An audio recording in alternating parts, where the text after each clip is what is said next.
One, two, three. One, two, three. Coming in good. Coming in good. We will double check here in a moment.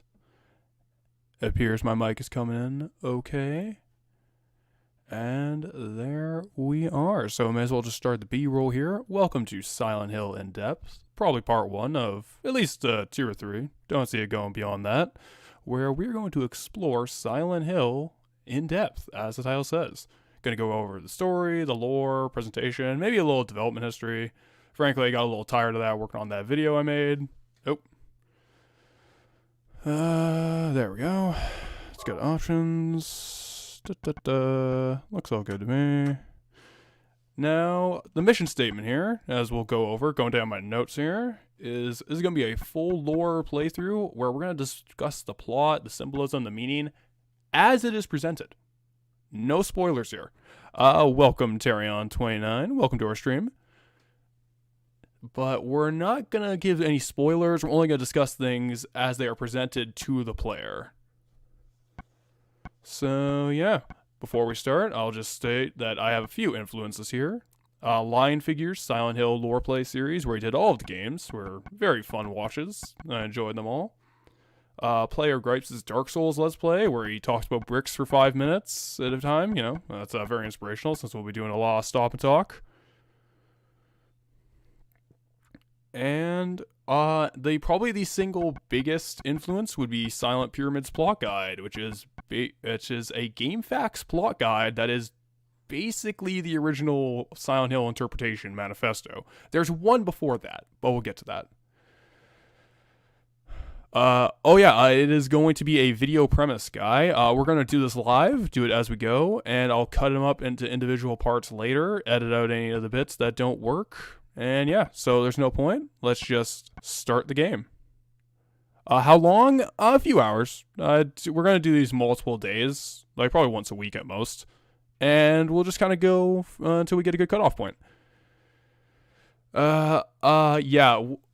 Wes, we will discuss some fan theories, but we're just going to keep it to, like, here's my interpretation of what's on screen. And I'll discuss other people's interpretations, other people's meanings, stuff like that. There will be no Dragon Ball complaining for hours, Wiggle, don't worry. Let's begin.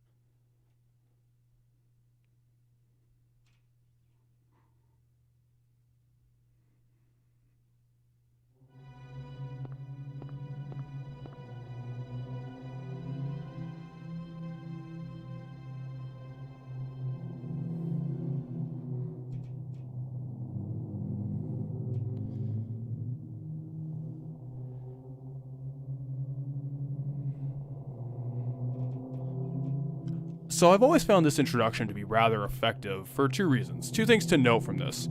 Number 1, I just want to point out, Harry wakes up. Keep that in mind. That is a common motif you'll see throughout Silent Hill 1 of Harry just waking up into a brand new location. And number 2, his name is Harry. We don't learn that though. We, the audience, do not learn that in-game. The first name we hear before all else is Cheryl. That immediately establishes Cheryl is the focus character, Harry is more or less just the POV for the audience. Interesting establishment. Now, I said I was going to read from the manual in a moment, so I will just look at chat and then do some manual reading. We won't stand around for 48 hours talking about, like, Dragon Ball and bricks, don't worry. And if I'm going to rant about an anime, I would rather rant about Yu Yu Hakusho, because that show is the bomb, but... Okay, so I'm just going to pause here. I'm going to do some manual reading, as this is the backstory of the game, as described by the original instruction manual. The resort town of Silent Hill slips into quiet desolation, now that the peak of development and growth has passed by. A memento of a tragic fire 7 years ago still haunt the townfolk, and with the tourist season long past, there is hardly a shadow stirring. Harry Mason prefers to take late vacations with his daughter Cheryl. This year, they've made plans to visit Silent Hill. Due to car trouble, they reach the outskirts of the town late at night. Cheryl is sleeping in the back seat as a motorcycle cop roars past his truck. Moments later, Harry spots the motorcycle dumped on his shoulder. There is no one to be seen. It paints an ominous picture. Suddenly, a shadow appears in front of the car. Harry turns the wheel in panic. The car slides off the edge of the road and into a gully. Harry eventually regains consciousness. Cheryl is nowhere to be seen. It is unusually cold. Snow is falling out of season. Where has Cheryl disappeared to? Harry walks forward to a town he sees in the distance. Okay, and that is just the introduction. So Harry Mason, our protagonist, is on vacation with his daughter Cheryl, and as you saw in the introduction, they saw a ghost girl walking on the side of the road, and he kind of flipped his shit and went away. So a lot of people try to make sense of the Silent Hill where the timeline takes place. Oh, my car, it's too banged up to drive. A lot of people try to make sense of when this game takes place. This is the first issue people run into, is that officially we're told this game took place in 1983, and I think it was like Homecoming or something gave a timeline for that. No, I can't remember right now. But this is a YJ Jeep Wrangler, and this model didn't exist until 1987. So that's the first kind of hole in that. Where's Cheryl? I hope she's safe. Well, all I'm going to say now is don't try to think about when this game takes place. It doesn't matter. It's the timeline of these games is largely irrelevant. All you need to know is that 1, 2, 3, 4 are a linear procession, but they're their own things. And the actual timeline of events doesn't even matter. Okay. It is not Ash. See, in the movie, the Silent Hill movie, it is actually Ash. Yeah, we're getting too deep. We're analyzing the Jeep. But in the movie, it is Ash, but here it is actually Snow. And characters will comment on that later. Now, generally you're supposed to run after Cheryl, but if I can find it...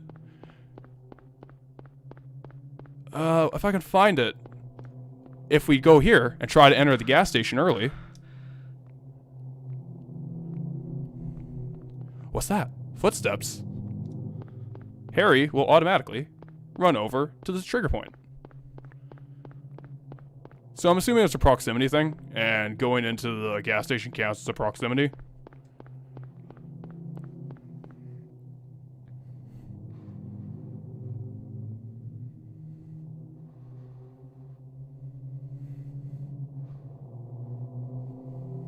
Cheryl? Is that Cheryl?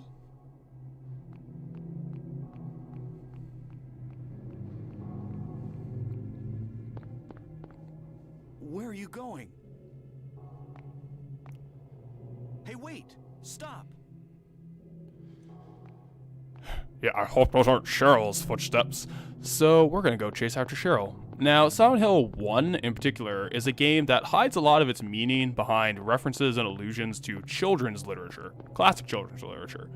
And this is probably reading too much into it, but this is very much a follow the white rabbit Alice in Wonderland kind of thing, as Harry's descending into Wonderland as we speak. But I'm just gonna shut up for a second and just kind of like let the ambience sink in.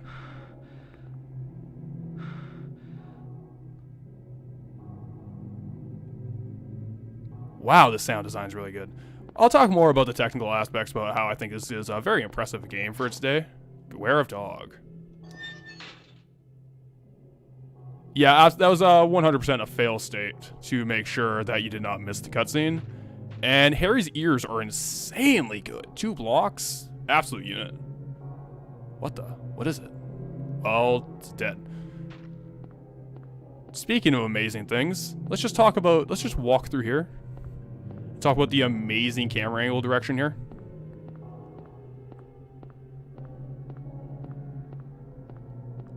No other game looked like Silent Hill. This was made by a staff of 20 people, as... Well, I suppose we'll go over details later on. But the level of direction in this fucking game is astounding for 1999. Nothing looked like this. Nothing sounded like it. Oh, the fog is actually there to hide draw distance. That was stated flat out in an interview. So here's a question. We'll just let the scene play out. That's strange. It's getting dark. Better than nothing, I guess. So, Did Harry pull out a lighter, or is that a match? I'm debating that. And I would like to hear what others have to say on that, since I don't know. It's interesting for notes later if it's a lighter that he pulled out. What? What's this? Dead end? What the hell?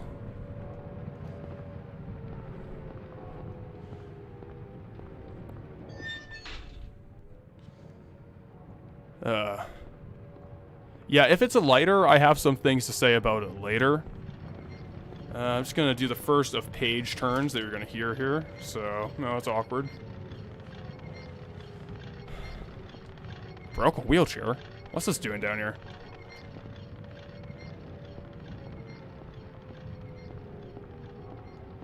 Oh yeah, all the Silent Hill games had amazing visual and sound design up until about like 3.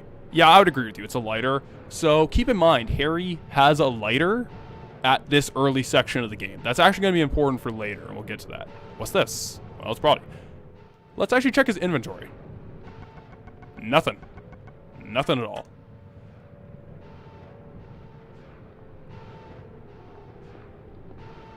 Three had fantastic environment models. I would have to disagree with you on that, Micah.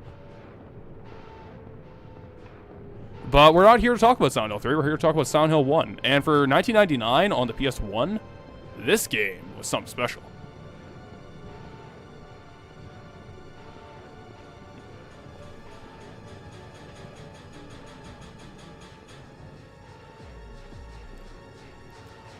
What is this? What's going on here?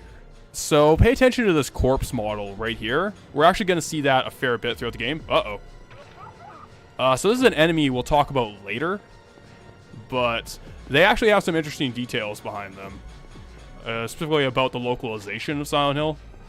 But we try to run back. Oh no, blocked by a fence.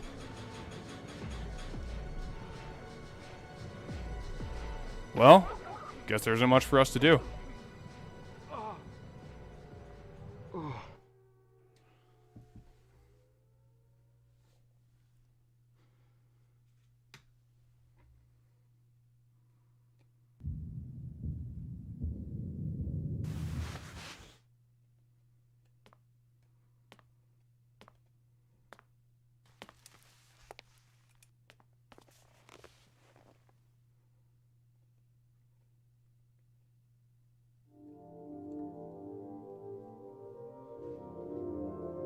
Was I dreaming? How do you feel? Oh, like I've been run over by a truck. But I'm alright, I guess. Glad to hear it. You from around here? Why don't you tell me what happened? Wait a second, I'm just a tourist. I came here for a vacation. I just got here. I don't know what happened. I'd like to find out myself. Uh-huh. Have you seen a little girl? Just turned 7 last month. Short, black hair. My daughter. Sorry. The only person I've seen in this town is you. Where is everybody? I'd tell you if I knew, believe me. But from what I can tell, something bizarre's going on. That's all I know.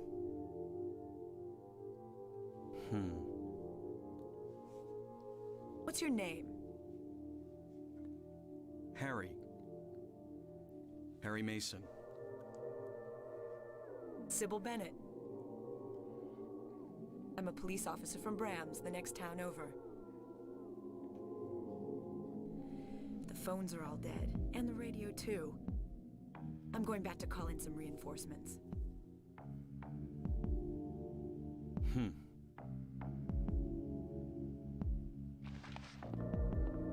Hold it. Where do you think you're going? My daughter. I've got to find her. away. It's dangerous out there. In that case, I need to find her now. Cheryl's my little girl. I can't just leave her out there by herself. Have you got a gun? No. Take this, and hope you don't have to use it. Now listen to me. Before you pull the trigger, know who you're shooting. And don't do it unless you have to. And don't go blasting me by mistake. Got it? Yeah, thanks. You do best to stay nearby. I'll be back with help as quick as I can. It was Takeyoshi Sato who worked on the cutscenes for this game. I'll talk about the cutscene production a little later, since we have a few things in this diner to go over. And yeah, I'm not going to be talking over the cutscenes, Micah. Sybil giving out the gun is so ridiculous in this game. But there's a lot of ridiculous stuff in Silent 1. Handgun received from Sybil. Holds up to 15 rounds. That's a lie, because this handgun reloads by itself sometimes. It's nonsense. And another thing is that this is actually... I forget the exact name. It's a Smith & Wesson model polymer handgun. It was made in 1995. Once again, just timeline nonsense. 1 minute. Equip that. Get that on. But yeah, I'll talk about the CG cutscenes in a bit. Guy mentioned that he got some Deadly Premonition vibes from this. That's perfectly legitimate, because I'm not... the localization of voice acting for Silent Hill 1 was, it was quaint, let's say. Just to put it nicely. But yeah, what I'd say is that the thing that bothers me the most about the audio and cutscene stuff in this game is the spacing between the lines.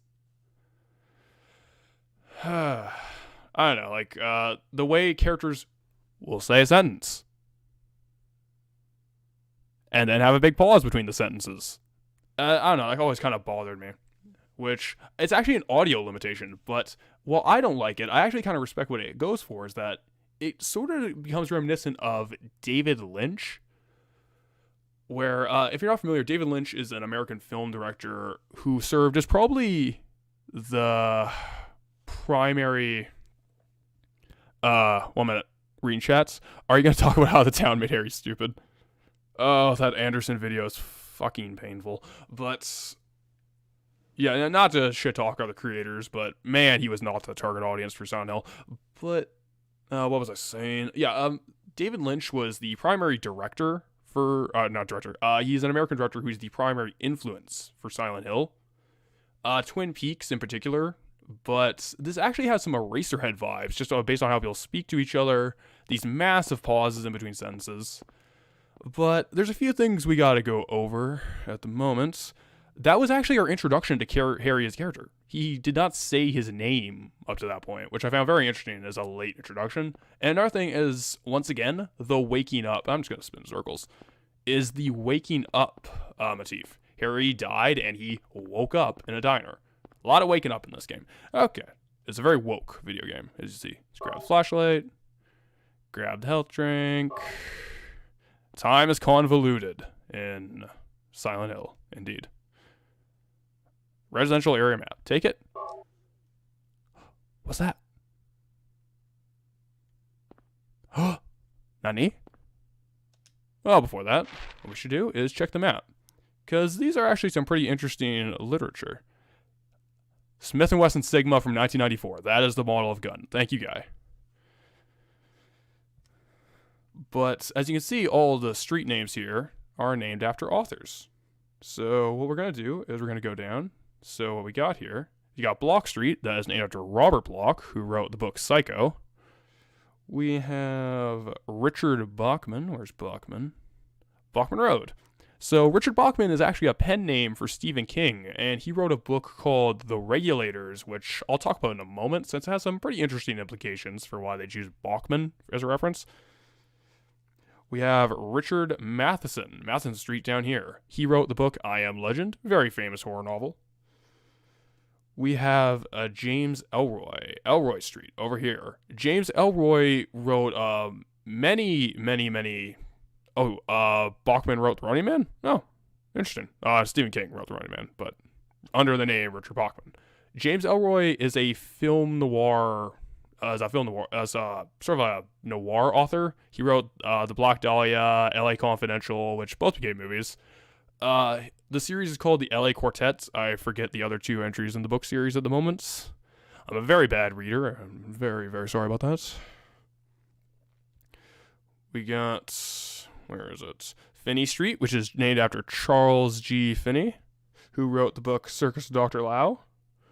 We have Levin Street, which is named after Ira Levin, who wrote the book Rosemary's Baby, which anyone who's played this game will tell you that's a very, very big influence.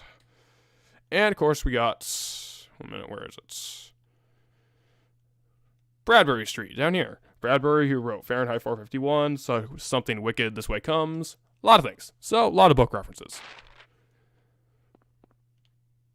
Speaking of that, this poster here, The Study Dammit, that's actually a poster of Stephen King holding a shotgun, which I can post later.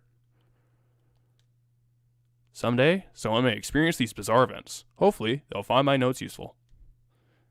Like I said, we're going to be doing a lot of running around. So, I put some of these points here because these are for ending changes, to see the multiple endings. Yeah, they actually put a lot of detail into stuff like that. Just the street names have a meaning. And don't worry, guy. Shotguns are legit. You don't have to worry about that. One shotgun, it's going to serve you well. So we'll just save there. Bam. Speaking of posters and random meaning, what we have over here, this, as you can see, what I'm focusing on, the white and red and orange kind of poster, is a poster for a band called Portishead, which I believe is actually a massive influence on the game's composer, Akira Yamaoka. Oh. So, grab the health drink, grab this little knife here. Worthless weapon, but what have you. And I guess we can leave. And this is a very interesting decision. What's that? Huh. Radio. What's going on with that radio?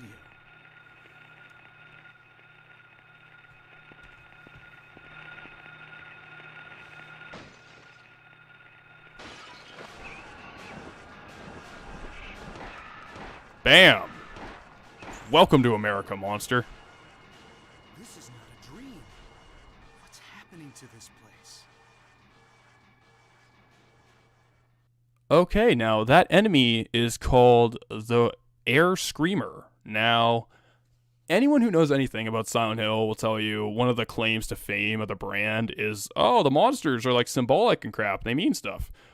So unfortunately, because we're doing an as presented playthrough, we can't talk about, what the monsters actually mean for a good long while. So just know that the monsters in this game, despite what some people tell you, actually do have some pretty interesting meaning and implication for characters and such. But in the meantime, we can pick up this radio.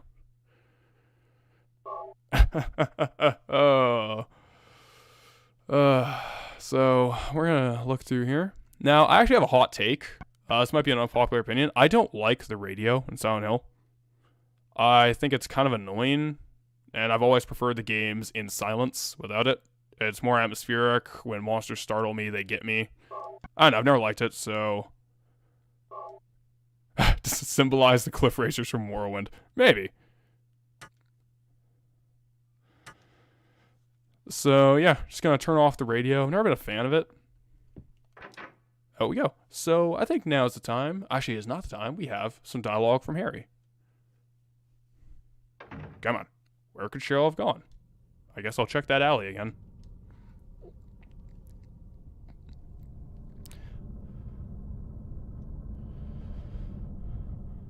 There you go. So, I mentioned that I was going to talk about a book called The Regulators by Richard Bachman, aka Stephen King.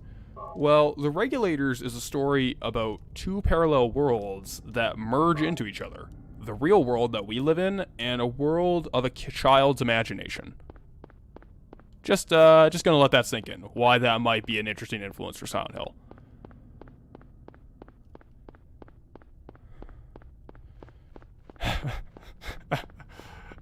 No, I agree, Jack. I've always kind of preferred the without the radio. I like the silence.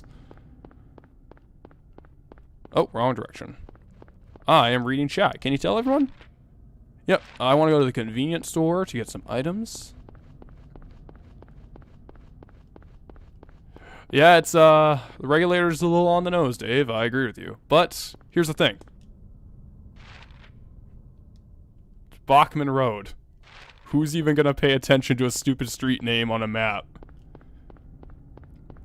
Exactly, like, it's an easy mode, and while I'm not doing hard today, Silent Hill is actually a fairly challenging game if you want to play on hard without the radio. It's a fairly challenging game, and I like it a lot. But, for now, we're gonna play on easy, because I don't want to get shit stomped on stream. Da-da-da-da. Hey, buddy. Eat it. That one's annoying. I don't know why. Just that one. So, we can go in here and get some goodies. Frame rate dies a little bit. That's okay. Health drink. Da-da-da-da.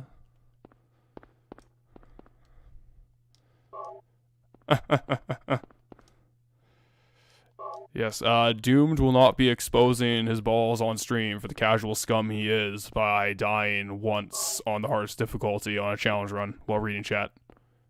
This will not happen tonight, everyone. I'm sorry. Tune in for Silent Hill 3 Extreme Difficulty times 10. That'll be, I think that'll be more up your alley if you want. Oh, fuck's sake. He responds. Of course he does. Oh, well, I guess I can show off Harry's fantastic juke and jive skills. Actually, you know what? Now that we're here, may as well show off some of the more interesting movement abilities in these games.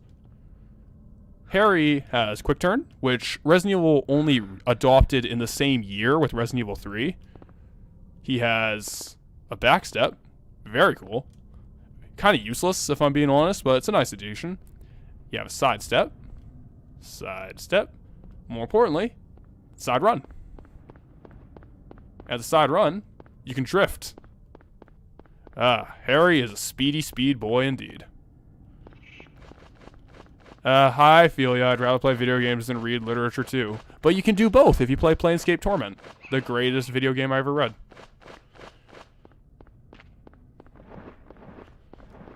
Oh well, let's go down here.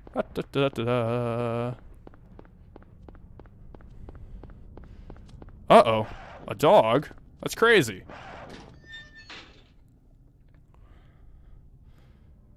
Yeah, Harry can dance. That makes him immediately an amazing protagonist. Well, just going through my notes here. That dog enemy is called a Groaner. We'll get to them later, of course, but they do have names. I'll try to make sure I name every enemy as we come across it. Get the bullets over here.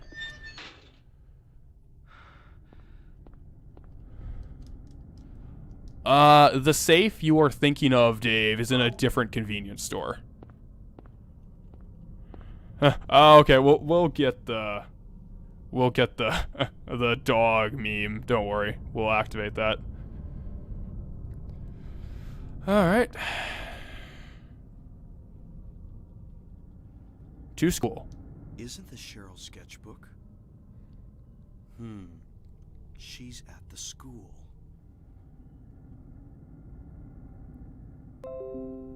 And there's our objective.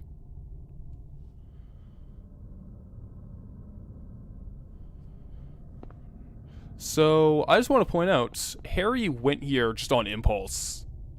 Basically, to find his daughter, and he has a note to school, which was presumably left by Cheryl. Almost as if she's directing him around. Interesting. Very interesting. So, I'll pick up the pipe here.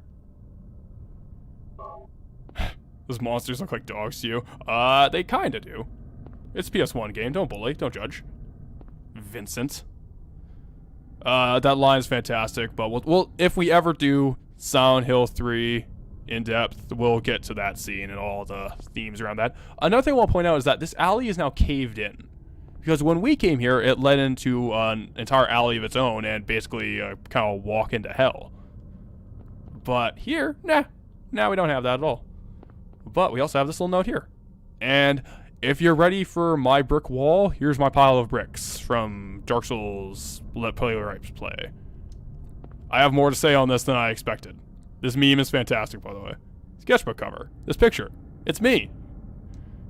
The first picture that Cheryl drew in her sketchbook that I gave her on her 5th birthday. Let's take a look at it again. It's so ridiculous. Look at him. It's Harry, everyone. Now, I know this looks like nonsense to us, let's be real. But it's pretty realistic. Like, kids draw nonsense stuff, parents kind of treasure it, be like, oh my god, my kid drew it, hooray! But it is interesting that Harry immediately knows that's just him. And the fact that the first thing Cheryl would ever draw would be her dad, Harry. Now, when you pair those two facts together, that Harry just knows and that the first thing that she drew was him, it kind of implies, hey, you know, Harry and Cheryl had a pretty good relationship. They're pretty close with each other. But I do have one question. Where's Cheryl on the drawing? Why didn't Cheryl... Oh, I'm dying horribly, everyone. But why didn't Cheryl draw herself? Now, this is gonna be weird. I'll post the study and kind of a repost of a study, because unfortunately it's hidden behind a paywall, like all fucking articles are, but it's a discussion for another day, about the child psychology with drawings. Because what's interesting to note is that you can actually infer a lot about the home life based on how children draw their family. Basically, if kids draw, you know, themselves at a distance with their parents, kind of like no faces, sad faces, whatever, it can kind of be a sign of chaos at home. You know? Maybe an unstable situation at home. Not a bad one, not an abusive one, just not stable. And basically, the opposite, where if you draw kind of like bright, colorful, and happy family all standing together close, then that implies it's good at home, you know, it's stable home, yada yada yada. But yeah, psychology, Lamau thinks it's a real science. It's adorable. But the fact that Cheryl didn't draw herself at all, that's interesting. It kind of implies like a lack of ego almost. We'll get to that later though. We'll get to what that kind of imply. Now, let's move on. Enough talking about a sketchbook with that high definition model of Harry Mason.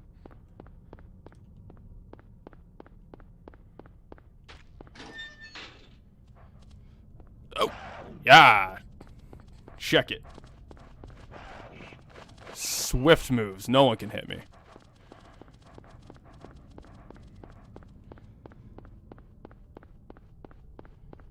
Now, this is actually something that... Bit of a... Oh, your nephew's 5 and he can't draw. Well, there you go, man. Oh. Darn. Well, one thing I do want to point out about this game... Harry Mason as drawn by Ska Studios. That is fascinating. Ska Studios remake Silent Hill would be a fucking experience and a half, wouldn't it? Hey dog. Damn, that's brutal. So I just killed the dog. I murdered it, and let's look at this doghouse. Oh, can't examine it from this angle. I can only examine it from this angle. Probably a doghouse. Though I'm not sure since there's no dog around. Nothing in particular around. Can we just change the frame? There we go. No dog.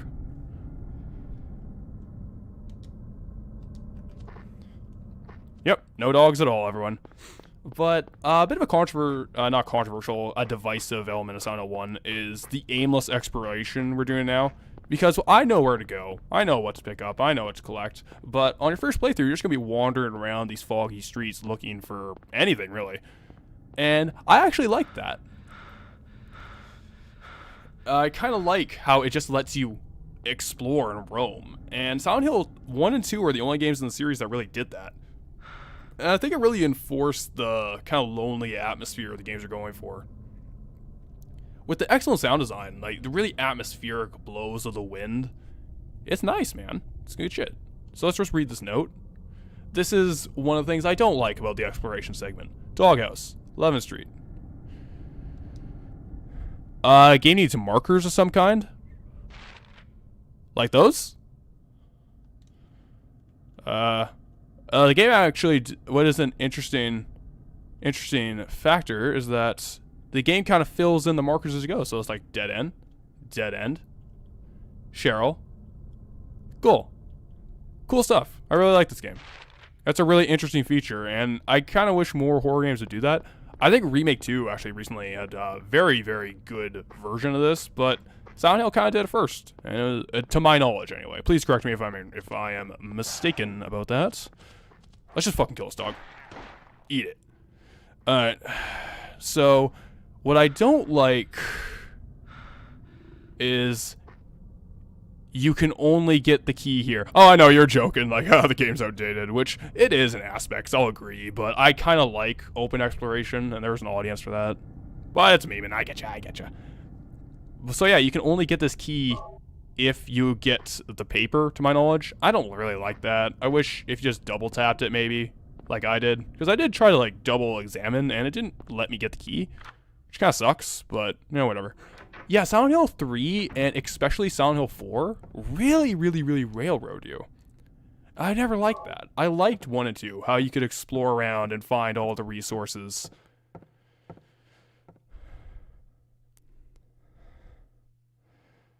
One minute, like, again, I got pipe, optional weapon, I got 5 healing items, 2 good healing items, got a bunch of ammo, a gun that magically reloads because I fired way more than 10 shots, yet I'm somehow only 2 down in the magazine.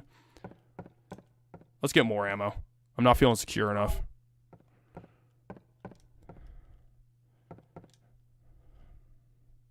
Bam. And we'll just grab this right here.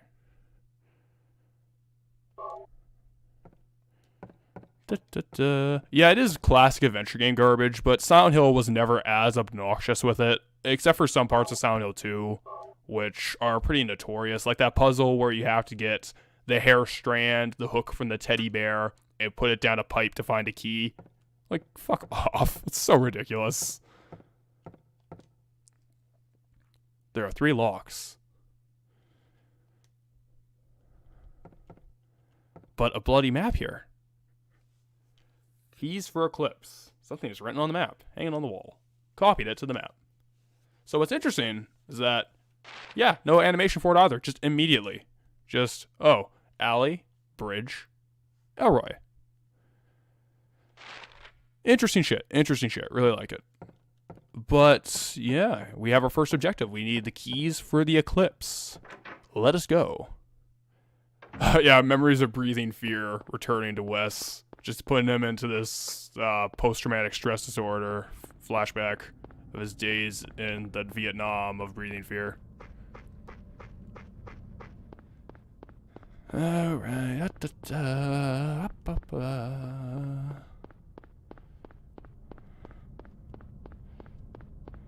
Yep, typical American home. Nothing weird about it. I think there's some ammo back here. Let's go get that. Because, you know, I'm not feeling secure enough. Oh, there's just some first aid kit. Alright, can I get it? Can I get it? Can I get it? Yeah! Only took 1 hit. Aw, yeah.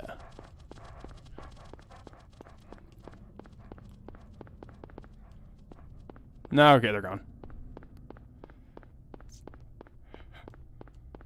No, but that is an interesting point you're bringing up, is that immediately the game's trying to set even small things into Uncanny Valley territory. Like, wait, you have how many locks on your door? Doghouse on 11th Street?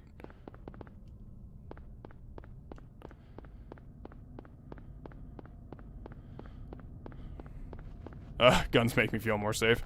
I'm the worst kind of monster. I'm the most dangerous animal of all. I'm man.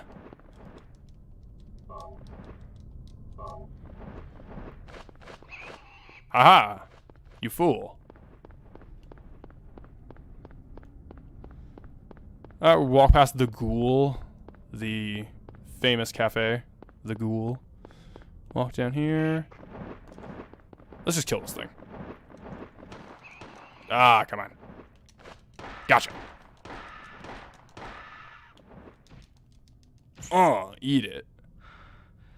What's my health at? Nah, I could heal. Bam, there we go. Didn't even need to. Nah. But I want to take my time to talk about... We'll get this health item first. Basically just a free... proper Japanese samurai sword. Why do you have a gun when you could be studying the blade? These are the questions we should be asking. Wake up, America. Key of Scarecrow. Take it. So, I'm just going to pause here for a minute, because this is the first of a few literary allusions that we're actually going to see in Silent Hill, and probably the most significant, in my opinion, The Wizard of Oz. Now, this is the first key that we grab, is the Key of Scarecrow. It's a reference to, obviously, the Scarecrow from The Wizard of Oz. And the fact that you crossed a chasm with a board kind of just placed above it as a little bridge, it's an allusion to a section of the novel, The Wonderful Wizard of Oz, I believe is the original name, where the Scarecrow suggested the group cut down a tree to cross a giant chasm. Now, that's all well and good. You're kind of just like, hey, look, it's a little reference. What's interesting is when meeting the wizard at the very end, the Scarecrow perceives the wizard as a woman in white. And each member of the group perceives the wizard differently. Keep that in mind.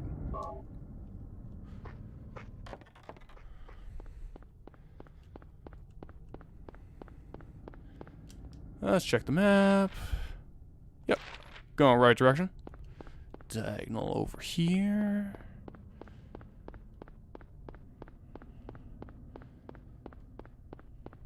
Yeah, I warned you. Man. This is going to be a deep dive. We're getting right up in our assholes today. Yeah, you know what I mean by woman in white. Well, we'll get there. No, we'll just in order get there. So we're at a basketball court. What we have: a dog's head. Well, let's just get this health item over here. Interesting, the dog's head is its own hitbox. Like, I have to walk around it. That's interesting. So, pick up the key here. We have the Key of the Woodman. So, the Woodman is obviously a reference to the woodsman from the novel. And the woodsman at one point in the book had to cut off the heads of wolves that were sent to kill the group by the Wicked Witch. And what's interesting to note, though, about the woodman, or woodsman, however you prefer, is that for him, when he sees the wizard, what he perceives is a giant monster. Yeah, thank you. I actually enjoy Player Gripes too. I like his Let's Play of Dark Souls. It's very enjoyable. And that's why I list it as an influence. Is that, hopefully, I am enjoyable to listen to, and not too annoying. Because I have that problem where I kind of go on tangents about fucking Wizard of Oz or whatever stupid thing I'm thinking about right now. Aw, yeah, baby. Food and liquor. Liquor, food. Aw, yeah. Aw, yeah. That's what we're all about. Yeah, add a spear. Have a katana, a gun, and a spear. That's all you need, baby. Just strap them all together. So there's going to be some birds, some air screamers. See if we can kick their ass.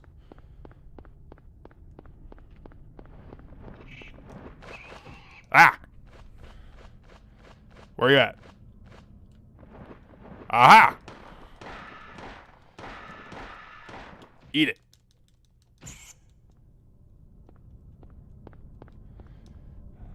Oh yeah, I'll go on a tangent as we run back to the doghouse on 11th Street, because we'll finally talk about Takeyoshi Sato and the sacrifice he made to animate the CG cutscenes. But the last thing we have here is a police car facing an endless chasm. Bottomless chasms all around, all directions. Key of the Lion. Now, the lion being placed in front of a bottomless chasm is a reference to a point in the novel where the Cowardly Lion, you know, being kind of coward he is, had to gather the bravery to jump across a giant chasm. And I suppose it being in the back of a police car could imply something.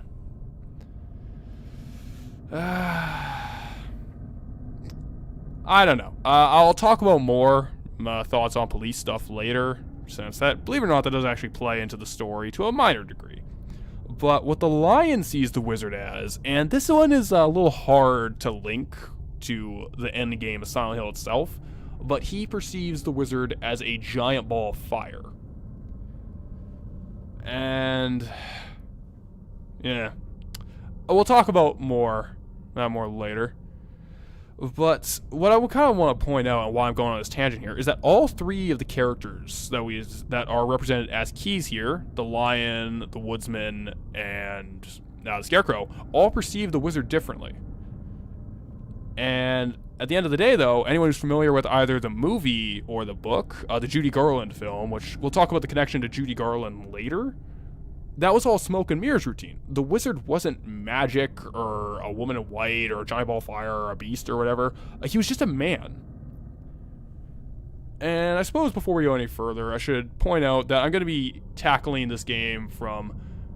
I'm only going to discuss plot points as they're presented in context of this game, but I do have some pre-existing knowledge of the franchise. I'm very familiar with Silent Hill 1 to 4, and in my opinion, there is a main connecting theme of all four of the Silent Hill games, and that's perception. And perception, with this allusion to Wizard of Oz and how it's going to play into the ending, I think it is interesting to get into that at the very beginning and point out kind of some ideas, just get that in people's heads. And another thing I just want to point out is that we have the woodsman, we have the lion, we have the scarecrow. We don't have Dorothy. That's interesting. We don't have Dorothy.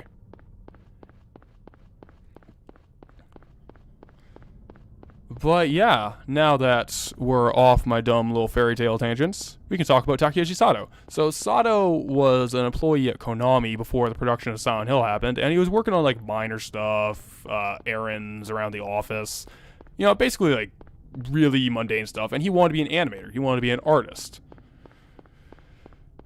Is Harry Dorothy? Is Harry a real girl? No, girl doomed, I promise. That was the only one. Don't tempt me, though. Don't tempt me. The inner self is coming. But what happened with Sato is eventually he said, I want some real work, and he was told, okay, you're going to work on Silent Hill. Just throw on this project.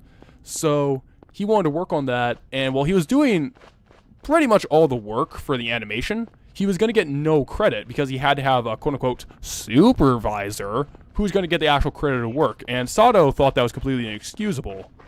So he got into a massive blowout fight with his higher-up, where eventually he gave the ultimatum. It's like, okay, either I get full credit, I get credit, period, or I leave. That's it. Because I'm teaching the guy who's supervising me how to do this. This is nonsense. So this, his higher-up said, okay, you're so confident, you think you're hot shit, Sato?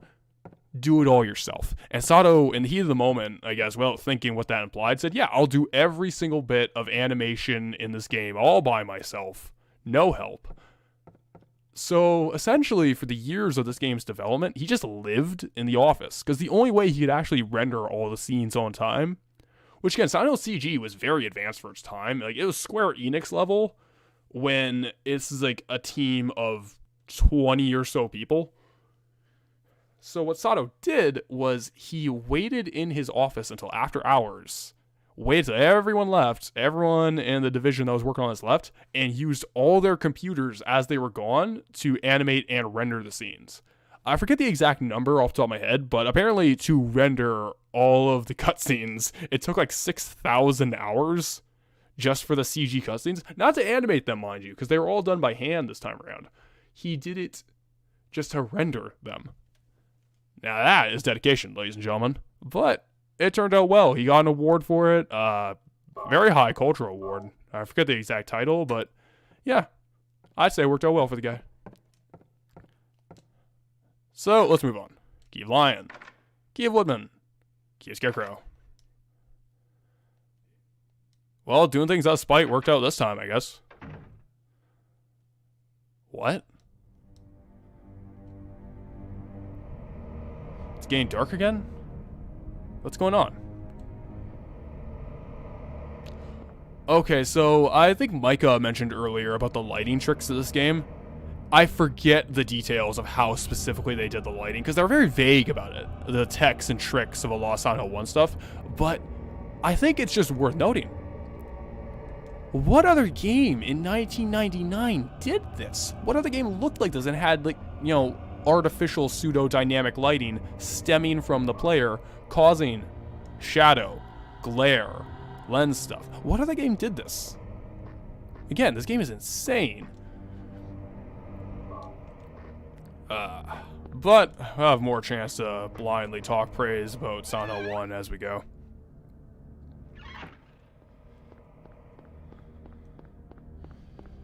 Oh.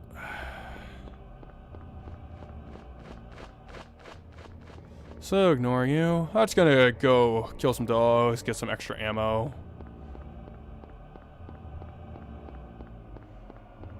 That's So, remember correctly. Once again, though, I'll be silent for a second. Oh, never mind. No, I'm good. Think you're good? Think you're tough? Yeah, tough now. But what's interesting is that, oh. Where you at? Oh, what's my health like? Yeah, screw it. Bam.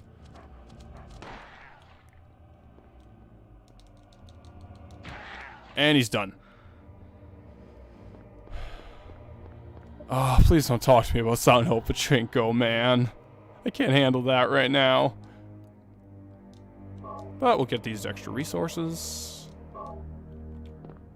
What's interesting is that, I'll shut up for a second, but you can kind of hear the audio fade out and fade in as Harry runs.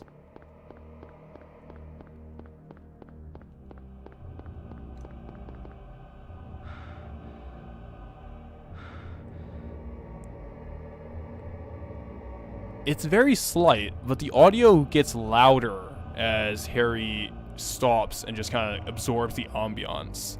But he runs.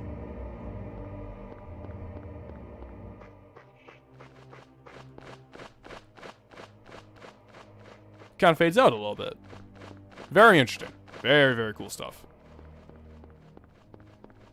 Not sure how they did that exactly, but I'm not exactly what you'd call an expert or even an adept at PS1 technology, so not going to comment on it. Besides, it's pretty cool.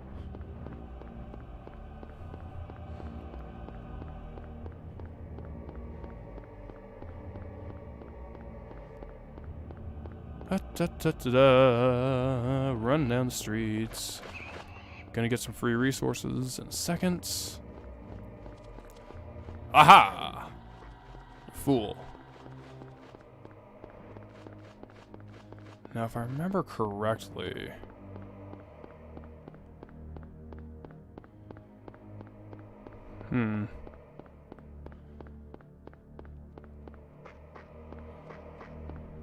There we go.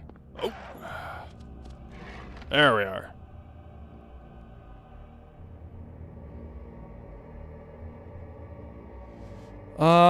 Yeah, the Metro games are pretty cool too. I mean, granted, yeah, you're, like you say, they are working from existing stories, and this kind of was its own thing right out the bat. But, I don't know. I think there's room for both. Get this. Grab you, because I'm a compulsive saver. Just go back here. Bam. There we go. We're almost an hour now. Oh boy. It's taken us quite a while to get to this part. So yeah, we are about to enter. If I can get out the loading screen and not get eaten by the dog. Damn it. Yeah, the bus is pretty well hidden away. There's no real point to go in there, since if you've explored, you have enough resources as is. But what we're doing is entering the Midwich Elementary School. And this is sort of like the first level of the game, dungeon, whatever you want to call it.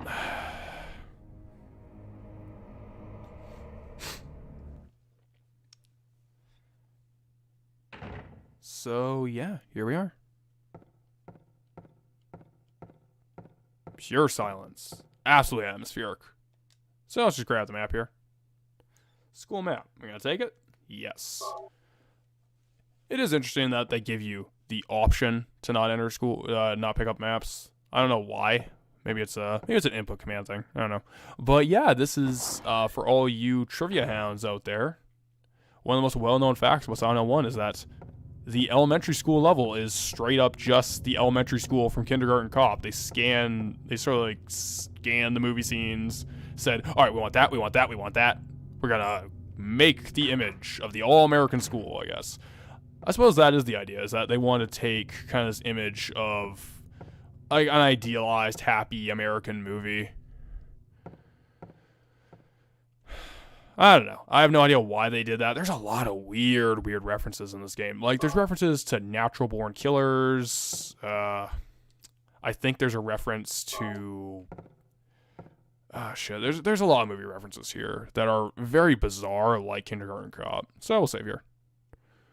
Yeah, I agree. I'm actually really impressed by old games, or I suppose older games like Silent Hill, where they are actually doing really creative workarounds and tricks to look interesting.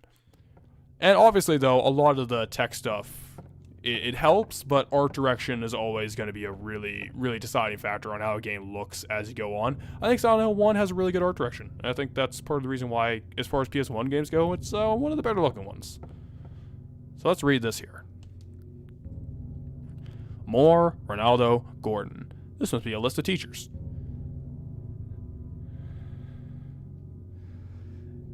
So actually, as a lot of people know, this is actually a reference to pretty much the three original members of the band Sonic Youth. We have Thurston Moore, Lee Ronaldo, and Kim Gordon. They all kind of did bass and guitar and vocals. Kim Gordon was also the bassist. And it's sort of just another musical reference, sort of like Portishead from the very beginning. But Sonic Youth, if you're into alt-rock, kicks ass, man. Kicks ass. Oh yeah, Takeyoshi Sato, his last credited game was Paper Mario Color Splash, to my knowledge. He works for Nintendo. It's like Mario Tennis and Paper Mario. It's like, you are wasting such fucking talent, Nintendo. You have no idea what you're sitting on and you ruin it. God damn it. I'm so angry about that. But let's not talk about the future of where the series and the staff died. Let's just focus on this right now. It's written in blood. Of course it is. What's that smell? It's blood. 10 o'clock. Alchemy Laboratory. Gold in an old man's palm. The future hidden in his fist. Exchange for Sage's water. Alright. Where's the other one? Right here. Read this. It's written in blood. 12 o'clock. A place with songs and sound. A silver guidepost is untapped in lost tongues. Awakening at the ordained order. Well, true enough, he's not going to be pulling all-nighters for Color Splash. I'm not pretending like he's doing what he did in the 90s out of spite. But, I don't know, man. Like, I think just as a creator, because he had a lot of creative influence in Silent Hill 2, so I don't know, like, he's got some good ideas. I think he's a pretty interesting guy, and I would like to see his take on something other than a Paper Mario game that Miyamoto just doesn't allow to be creative. And I agree, games like Crysis look great with their visuals, but I would also say that Crysis also has a pretty decent art direction. But yeah, Wind Waker in particular is a great example of a game that holds up pretty much entirely because of its art direction. Yeah, maybe if he pulled an all-nighter, Color Splash would have been a good game. What a prick. 5 o'clock. Darkness that brings the choking heat. Flames render the silence, awakening the hungry beast. Open time's door to beck and pray. Yeah, man. You gotta bleed for your art, like the blood on these little poems here. This is an optional room. We'll just ignore that for now. I think there's pistol bullets here. There we go. Ba-ba-ba. So, this is an elementary school. I just want to point out, it has a painting that looks like this. This is absurd. Let's examine it. A picture of a door. I don't know who drew it, but it is certainly in bad taste. One thing I just want to point out, it's going to be a little hard to see with the lighting. The two corpse or body models on the left and on the right We're going to be seeing a lot of those. Those are very important for stuff later on. Just keep in mind. Keep in mind that that's a thing. And away we go. Alright. So, if I remember correctly... Locked. This side will be locked too, so we want to go to the courtyard. What's that? 3. 1, 2, 3. And kick him in the face. Kick him in the face.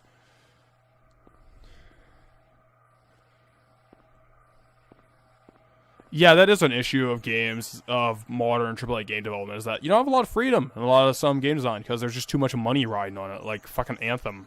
Just for an example, it's going to date this video. But yeah, those models repeated a fair bit. And those were gray children. Yeah, I will pull up screenshots for the finished version. Since we are doing the live stream, but the finished videos, oh yeah, I'm gonna do just some basic editing, kind of for convenience. Let's look at this door here. The tower door is locked. Hands are stopped at 10 o'clock. But what we just killed, those are called gray children. And if you remember correctly, these are the enemies that killed Harry at the very beginning of the game. Now, I said I was going to talk about kind of interesting detail on the Gray Children, in particular, is that these enemies were not in the EU and the Japanese versions of Silent Hill 1. They were completely pulled from it, because it was thought to be in bad taste to have a game where you played as a character basically shooting child-looking things in a school.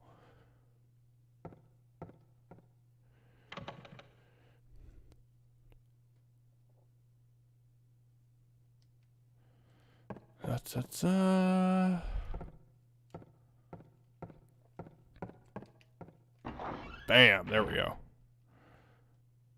Wait.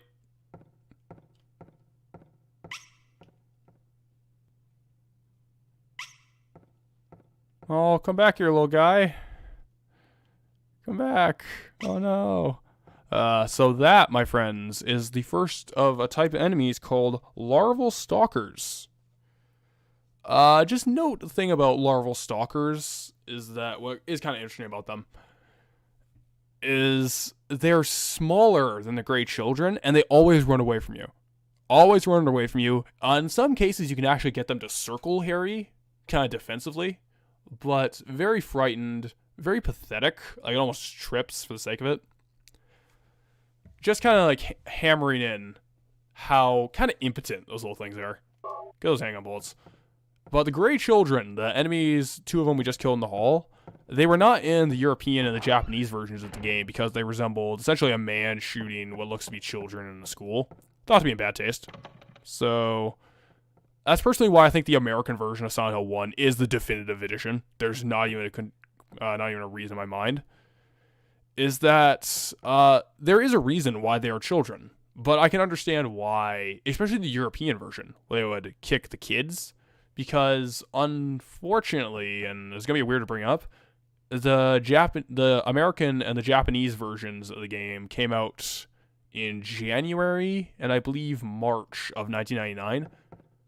Which means they came out before a little event, a cultural touchstone from 1999 known as Columbine.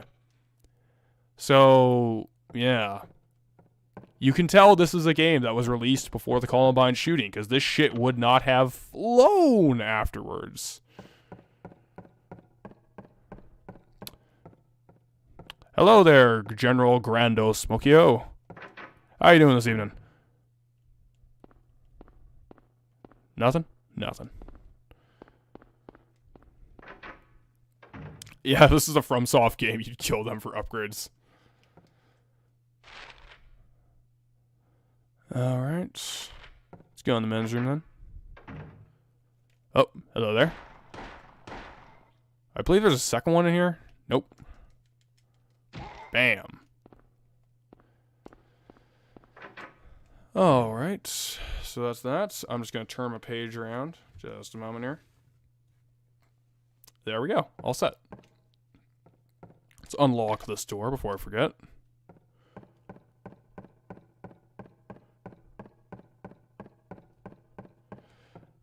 Yeah. I like Silent Hill 1. I think it's a jewel. I think that's a good description. I enjoy this game a lot, as people can probably tell, considering I've talked about it for about an hour, and I haven't even made any real progress. Kind of crazy about it. So, this is the 20th anniversary of Silent Hill. You are correct, and that's actually why I chose to do this around this time, is that it is after the 20th anniversary for the American and Japanese, but before for the European. So it kind of fits. The 20th anniversary special. Huzzah! Yeah, shooting kids in a school? Huh. Who would ever do something that stupid? It's an unfortunate world we live in. It really is. But let's not talk about that. Let's talk about Silent Hill. Statue of an old man's hand.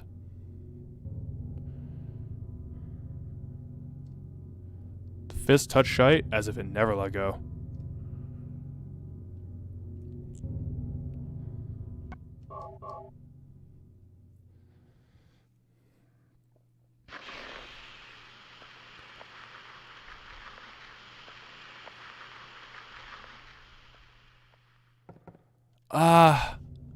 I would actually have to disagree with you on that one, General. Is that, personally, I think Silent Hill should have ended at Silent Hill 3. I will go right on the record to say that. There is no purpose, in my opinion, to have actually continued the franchise after that point. I kind of accept that it happened. I'm fine that people enjoy those games, but in my opinion, 3 should have been the ending. Plain as that. But, yeah, the gold medallion. That is one of 2 items we need to open time's door, quote-unquote. One thing that is worth noting is that there's a chemistry lab in an elementary school, which that alone is bizarre, but the fact that it's referred to as alchemy and alchemic, that's actually something worth noting. So just keep that kind of like mentally bookmarked. Honestly, I've been kind of throwing around the idea of making a complete video, quote-unquote, where at the very end, when we're done editing... Nope. Oh, shit.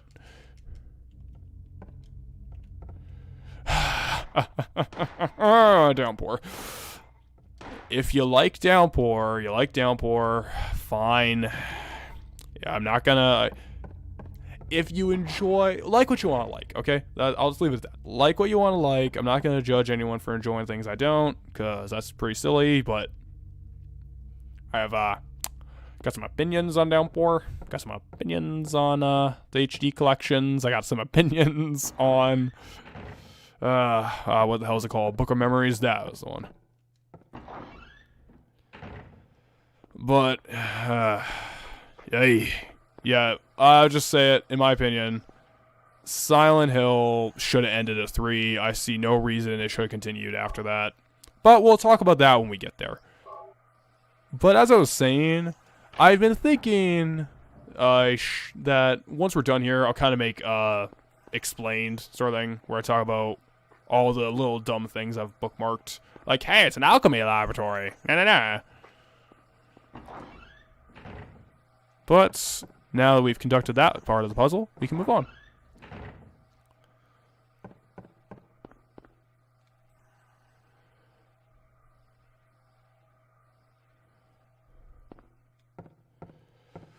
I guess that Capcom might make it better, but the thing about Capcom is that they're not really good at the storytelling aspect. Is that that's one of the things Capcom's usually struggle with. And Resident Evil is like, Resident Evil gets a pass because Resident Evil is like intentionally schlocky, and that's kind of the fun. It's like, it's a B movie. Silent Hill was always more than that. It was always like or you know, depending on your opinion, it aspired to be more than that. Whether or not it succeeded is always down to a personal opinion. Obviously, I think it did personally, but you know, what are you gonna do? But I don't know. Like, I don't think that. I don't believe, in my opinion, that Capcom, with their focus on writing staff, could handle Silent Hill. Like, it's a very, very different style from Resident Evil. And I will fundamentally disagree. 2 is not an isolated game. 2 is 100% a part of the trilogy. It is an interlude. It is its own story and interlude. But a lot of things in 2 inform what I would consider to be the story of the Silent Hill trilogy. 1 to 3.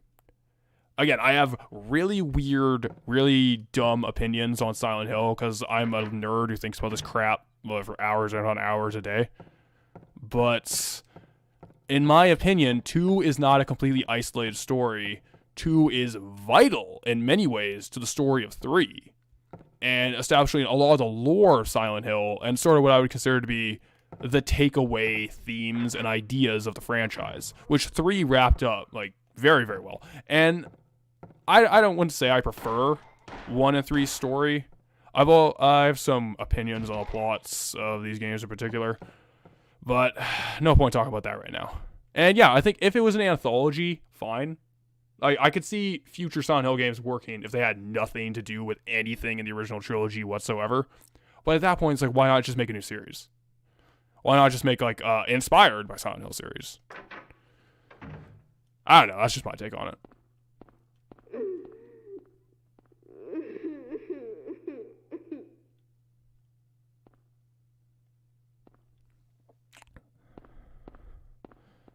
Yeah, I would agree. It would work better as an anthology. If it has to continue, that's the direction I'd prefer.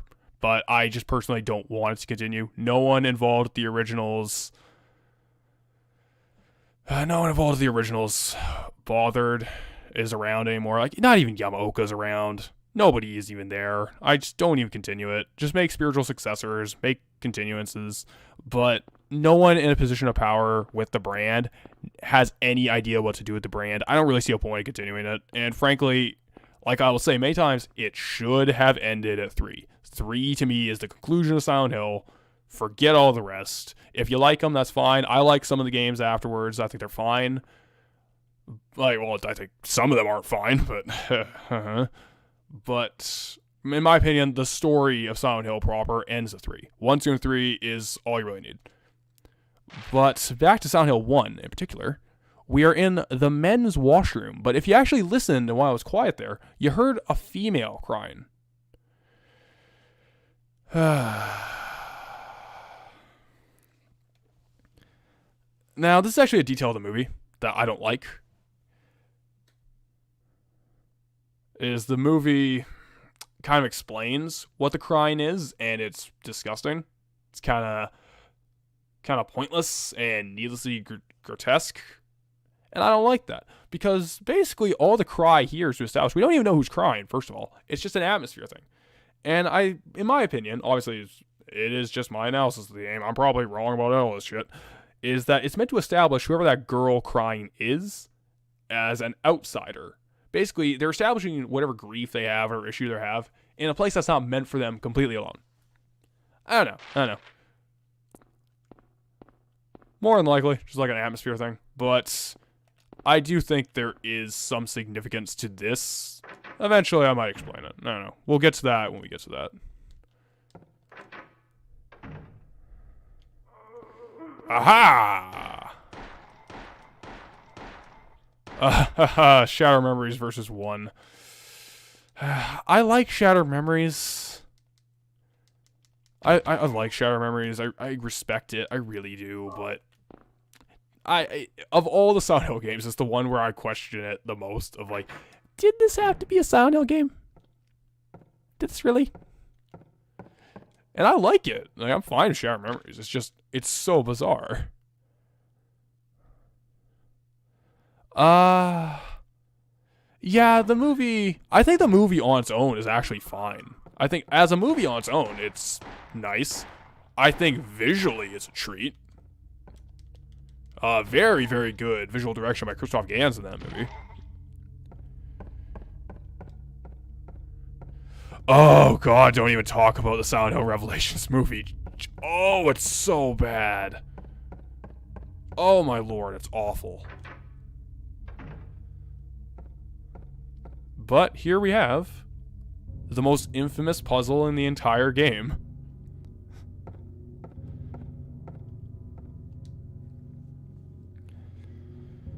It's written in blood. A tale of birds without a voice. First flew the greedy pelican, eager for the reward, white wings flailing. Then came a silent dove, flying beyond the pelican, as far as he could. A raven flies in, flying higher than the dove, just to show that he can. Swan glides in to find a peaceful spot next to another bird. Finally, out comes a crow, coming quickly to a stop, yawning and then taking a nap. Who will show the way? Who will be the key? Who will lead to the silver reward? Yeah, I know it's brand recognition, but Silent Hill as a brand is never really sold, honestly. Like, let's be real. After 3, they start selling less and less and less. Like, it's just not as profitable as it used to be. Silent Hills probably would have sold because of the Kojima name, but we all kind of know how that went. Went all tits up. Oh, God, yeah, this 3D horror movie craze, like Texas Chainsaw 3D. God, that reboot's so fucking bad. There's some keys on them. There's some blood on some of the keys. Excuse me. Revelation is one. I think that might be the worst video game movie I've ever seen. Silent Hill Revelations 3D might be the worst. I'd have to kind of think about it, but it's pretty bad. Does this mean anything? Check the piano. Alright, so this puzzle is really, really infamous for a lot of reasons. A lot of people find this insanely difficult. The problem is that the way people are thinking about it is that they're trying to think in more abstract terms. It's pretty basic. Just think of the color of the birds it talks about. They're all white and black. So it's just like which key is the order of what. And what you're looking for is that you don't want the keys that make that noise. You want the keys that make no noise.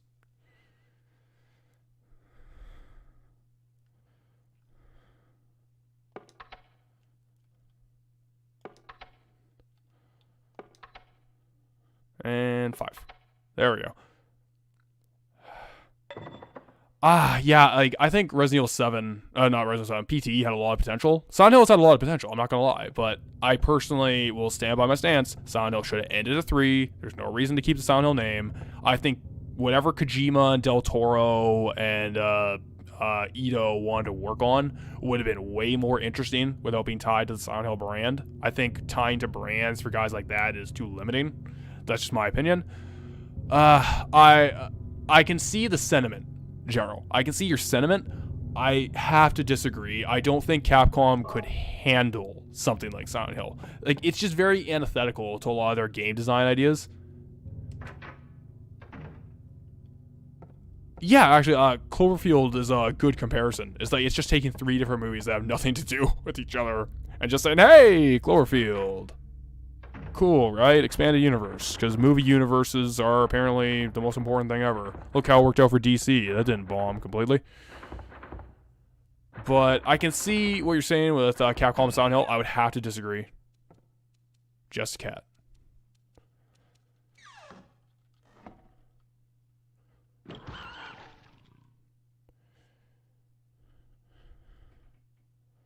Well, that cat just kind of had a bad day there. Nothing inside. Oh, well. So that room is very interesting. We'll talk about it later. Enemies! Let's go. I think... Is there another one? Oh, no. I cleared it. Go me. Aha!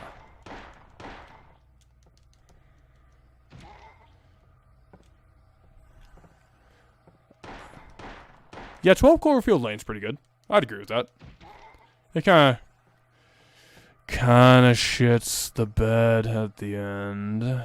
But yeah, John Goodman's a good actor. I have no complaints about him. I like seeing him and stuff. Big Lebowski is a great movie.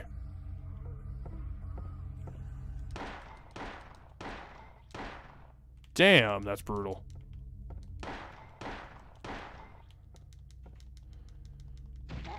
Take it. There we go. Unlocked. Alright, let's go.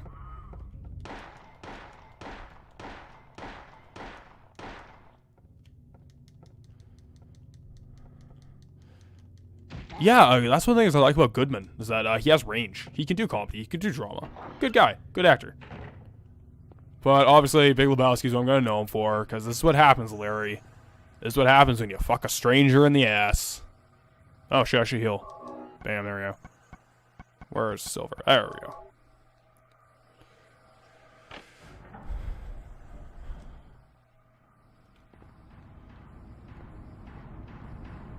I still have not seen Kong Skull Island, so I can't really talk about his performance there. But now, the Hungry Beast.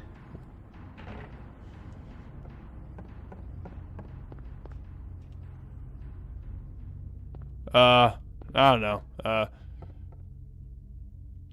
That shit was just a paycheck to everyone. Yeah, honestly, you're probably right. I don't know. I don't know. I want Silent Hill to die. I just want it to go away. I don't want it to be Pachinko. Like, if being Pachinko will keep Silent Hill from having games anymore and just kind of like not having low budgets and bad visions and poor contractual obligations from Konami where they abuse their workers, you know what? I think I'd be fine with that.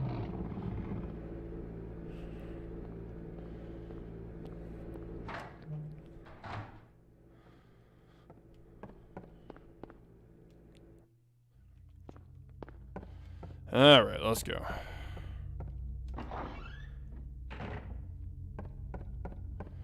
So, we've done all the puzzles as outlined in the blood. Now, we can go in here. And now listen closely.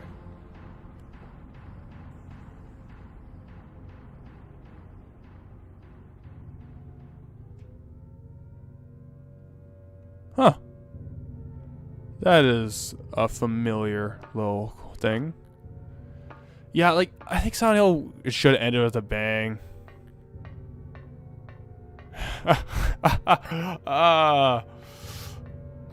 You either die a good series or you live long enough to become a Pachinko. Just look at Metal Gear, everyone. One thing, keep out, nice sign. But we're about to see what is a very interesting transition. Now we climb up the ladder from the opposite side, and where do we come out?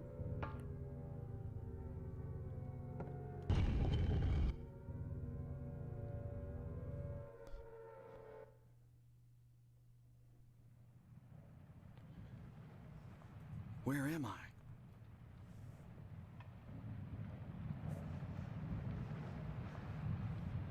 Have I been here before?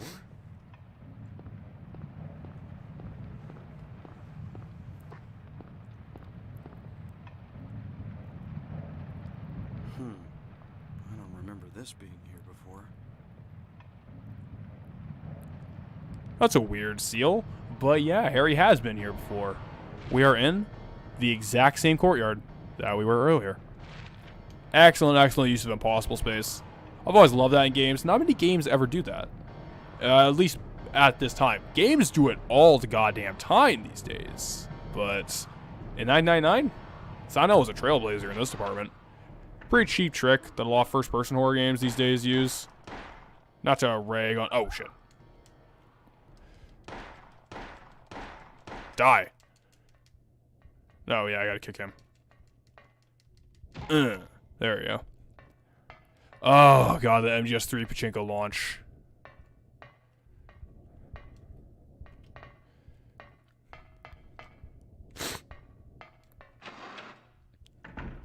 So, we have a little save point here. And we are in what appears to be hell. We are in hell. It's very terrible. Very awful.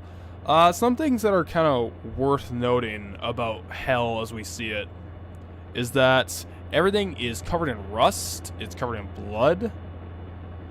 But more importantly, when they say rust, it doesn't account for things that aren't made of metal, like the walls here, or the chairs here, you know? It looks like they're burned. Looks like everything here has been burned, scorched.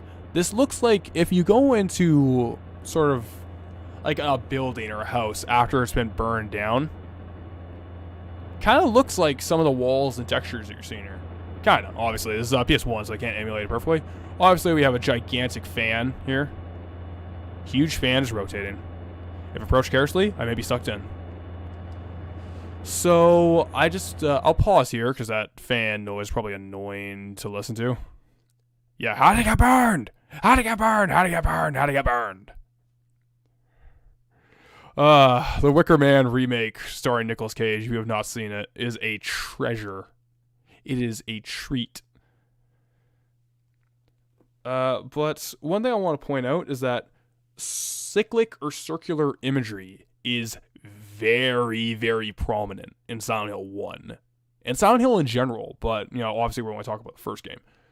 But what is worth noting, though, is that it's two fans oscillating in motion, connected by a single strand, and more importantly, they're rotating in the exact same direction.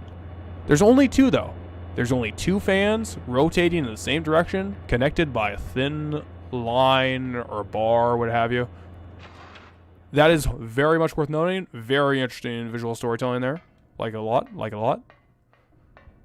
Like I said, we're going to be talking about crap like that a lot, so strap in, folks. Hour and a half in, we haven't even beaten the school yet. Yeah, Fear is a good example of impossible space. And yeah, I agree. Games are pretty much the only way to do something like that. Video games are a good medium for that sort of storytelling. So we have a rubber ball. Take it. Yeah. There's a lot of toys in this room, if you notice. A lot of dolls hanging here. But what I find more interesting is that we have a doll, a burn doll, what appears to be possibly a girl. But as you can kind of infer from the doll over here we see, it looks like the girl's crucified. She's crucified in a room full of like harmless little child toys in front of her. But more interestingly is let's see if we can get a good angle on it. That's the problem. Aha, there we go. Remember that body? Remember that body model? That was the painting we saw in the elementary school. And there's another one over there. And get used to that. I'm going to point those out a lot because we'll be seeing a few of them.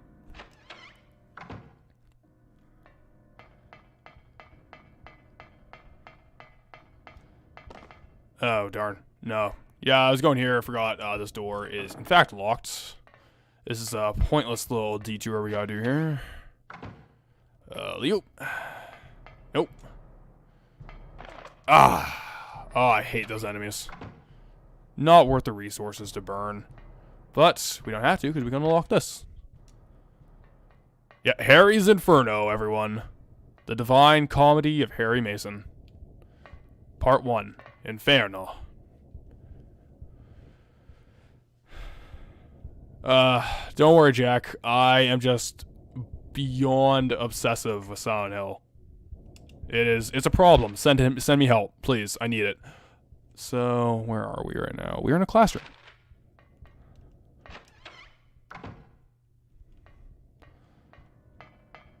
Hey, it's cards. Playing cards, even. Holy shit. Holy shit, I completely always overlooked that there's a bunch of playing cards here. Okay, I will keep that in my mental codex, because I'm going to see if I can bullshit some interpretation out of that later. There's a picture of a card. Take it. Has a little key on the back, as you can see.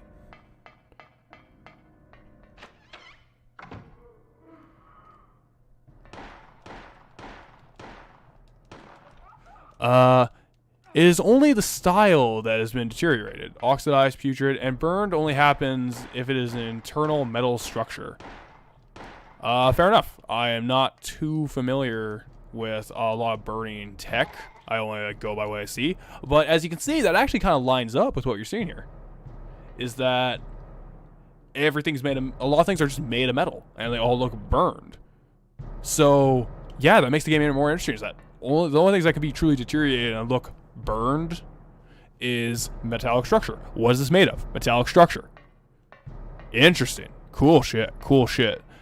It looks like the deck was stacked against me. Damn it. But, yeah, if you're going to get James to deliver me a pizza, I'd prefer... that's a hard one. Good Canadian right now. Canadian pizza. It's just like, just with like pepperoni, mushrooms, and bacon. Seems like it'd be pretty good. That's just my opinion. But no. April is the month I'm going to start doing better dieting. Kind of shitty for the last few months, but oh well. This is the start of a new month, and we will use that to our advantage. How can I just sit there and eat pizza? Exactly. Exactly as my motivation. Gotta start working out more. Gotta get into it. Gotta start doing different sports rather than just running around and going to the gym. Another wheelchair. But we get in a pool this time around.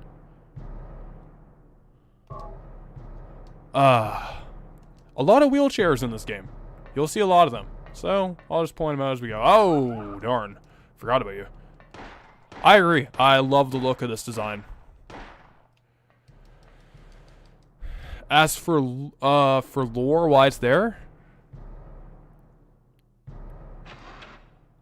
I think there is possibly a very, very, very, very minor lore connection to why that would be there.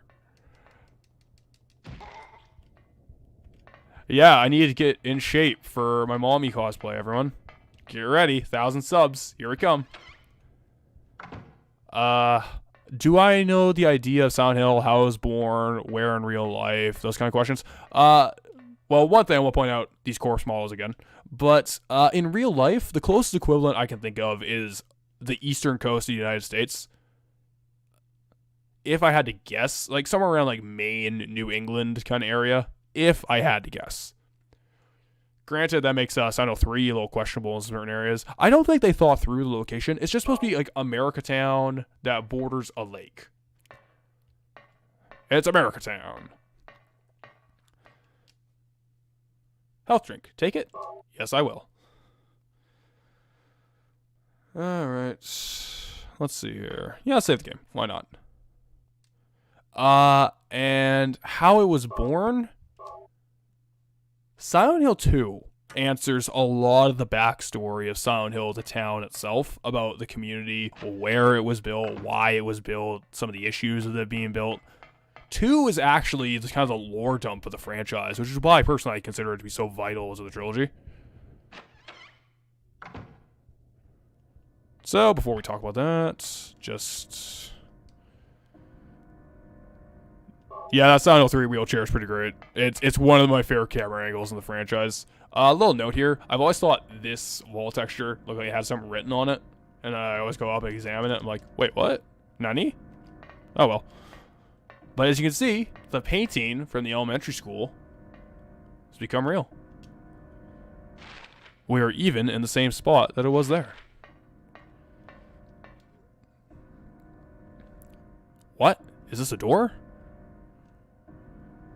If it is, there's no keyhole, or even a knob. If I push it, it moves a bit, but it certainly won't open. What's this? In the center of the door is a horizontal slot. What is it for? Actually, guy in general, that is actually incorrect. That is only for the movie. The movie is based on Centralia, Pennsylvania. That's 100% correct, and I want to go there once in my life, because that sounds fucking metal as shit. Town getting eaten by fire? It's cool. But, less by my stupid obsessions and dumb things. It gets bigger when I pull on it. But, yeah. Centralia was only the inspiration for the movie. For the game, nothing. No, it was, to my knowledge, they actually asked...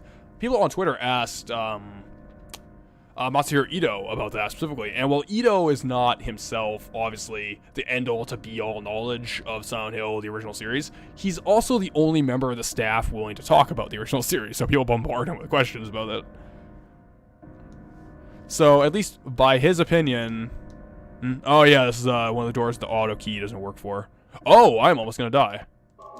Problem solved. There we go. Damn it. You beat me to the punch, Dave. I will give that. I'll concede. You've defeated me in this round.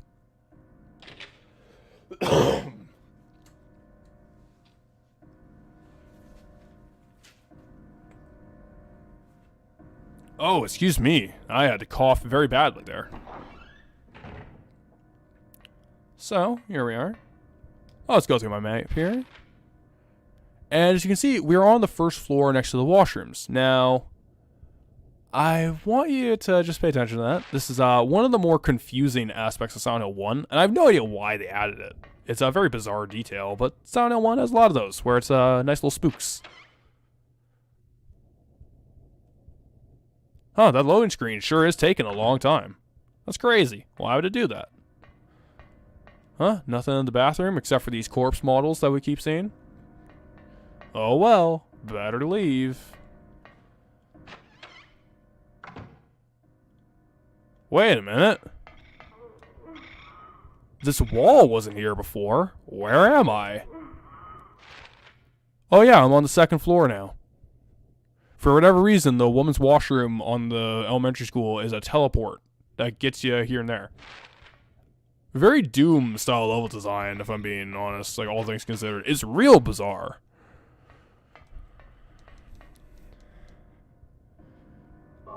If only Silent Hill ended as a multiplayer game. Wasn't Book of Memories a multiplayer game?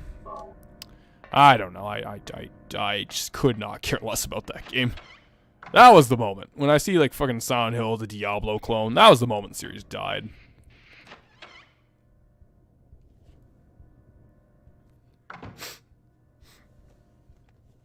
Alright, use the teleports.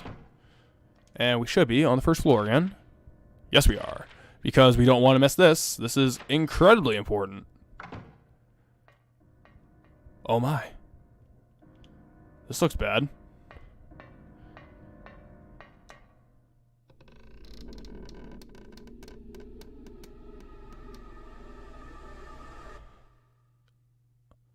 Oh my god, they would fucking do a Silent Hill Battle Royale, wouldn't they?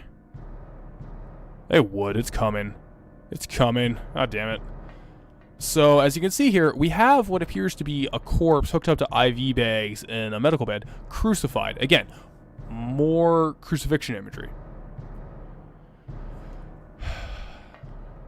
So, what we have here is the shotgun.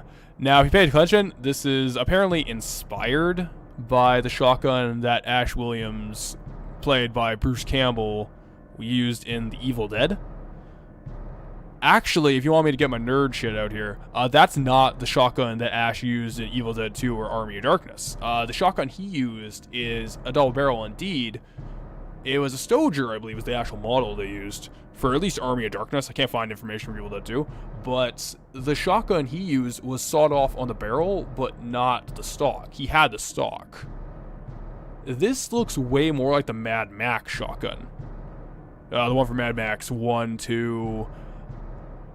I can't remember if he uses it in Thunderdome, but it is in Fury Road. Looks like a Mad Max shotgun to me. I don't know. Also, amazing gun. Okay. So what we have here is a little blood here. Yeah, if Battle Royale just died, that'd be nice. Thanks.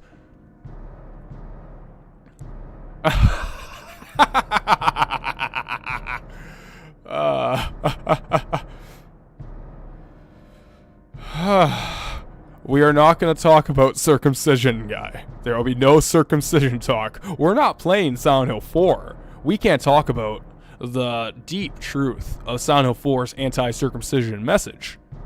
Once we get there, if we get there, I don't want to get there. I don't want to play fucking Silent Hill 4 for one of these. But if we do get there, man, that's got to be a treat. Leonard Rhine, The Monster Lurks. The Monster Lurks? What's that supposed to mean? So this is actually a little weird bit of, I suppose, lore and storytelling. If you don't read that blood message, there's actually a file in the library that you cannot access. I think it's the library reserve or the library. I can't remember. I missed this file a lot. Oh well, but the thing there, Leonard Rhine, The Monster Lurks, that's actually a reference to a book called Phantoms by Dean Koontz. And the book is about two twin siblings that return home to their small mountain town, little resort town they live in, and find it all abandoned, with the only things they see in there being objects, the buildings, and mutilated corpses of people.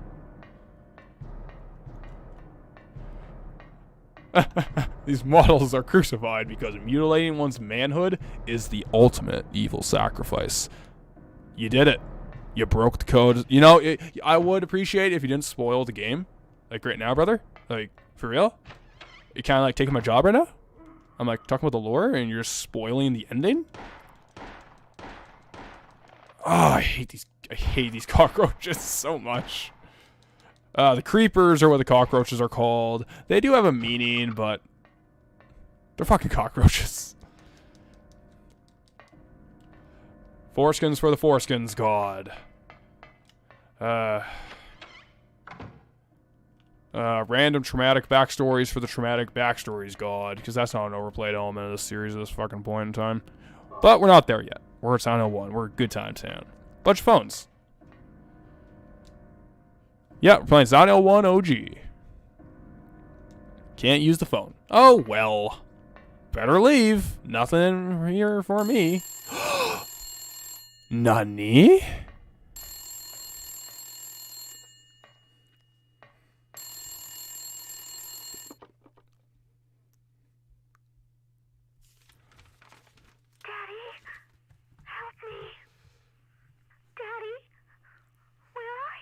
Cheryl!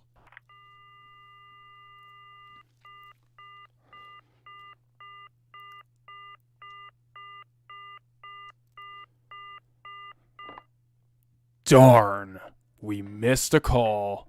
So it is interesting that Cheryl somehow is able to call Harry here. Interesting. I don't have an answer for that. That actually kind of requires a question for me. Oh well. It's working on magic, bro. It's magic. I ain't got to explain shit.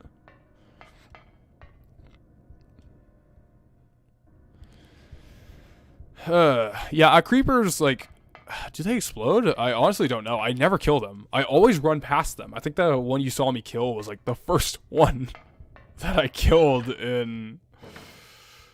God, how many playthroughs of this game? I just ignore them and tank the damage, because I hate them so much. Oh, well. Well, we're on the roof now, and what we can do is access the inventory. Where are you at? There you at. Use the rubber ball. Use the rubber ball. Now, unfortunately, because of the way the puzzle progression works in this game, I had to examine this bloody hole. Ugh, Minecraft creepers. Oh my god, I forgot that Minecraft was a thing. Like, I out of ignorance, I genuinely forgot Minecraft was a thing. God damn it. There's a hanging key. It's just out of reach. Da-da-da. Alright, we'll turn the valve here. Yes, I do. Open that valve. Give your princess a hand in the mushroom land.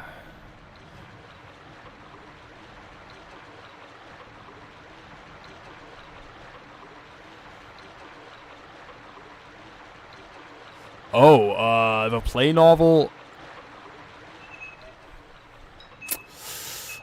see, that's the thing. I don't know how canonical the play novel is to Silent Hill 1. Mainly because apparently it follows Sybil. I haven't played the play novel for just complete openness. I've never touched it. But I don't know how canonical it is, since there's a lot of apparently weird stuff in there that's questionable. Once again, we see these body models. See them a lot. Any more? Any more? Any more? Nope. Okay. Well, we'll leave. Minecraft Pachinko Royale Silent Hill. Oh my god. Oh my god, it's happening. Just you wait, Minecraft 2 Silent Hill Edition. Now, what floor am I on? I'm on the second floor. I don't want to be there. I want to go grab the key.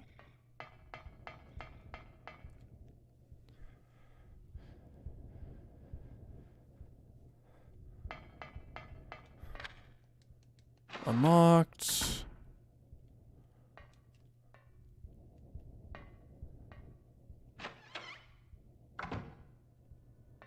I have been here. Okay. Let me double check here. Double check. Now, if I remember correctly, yeah. Okay, it should. I remember. It's been a hot minute. I've been distracted from playing Silent Hill for this playthrough ever since a little game called Devil May Cry 5 came out. You know, that's been distracting me from any game time that I do have. So, apologies in advance. Oh, come on. You can do it, Harry. There we go, buddy. You got this. Oh, actually, I should probably run into a door and show... No, you're not going to do it? Okay. Well, when I can run into a door, I'll do it. Yeah, the Bloody Palace came out today, and I haven't played it, and I'm very upset with myself for not allocating my time properly. Oh, well, let's kill the baddies. Pop. Alright.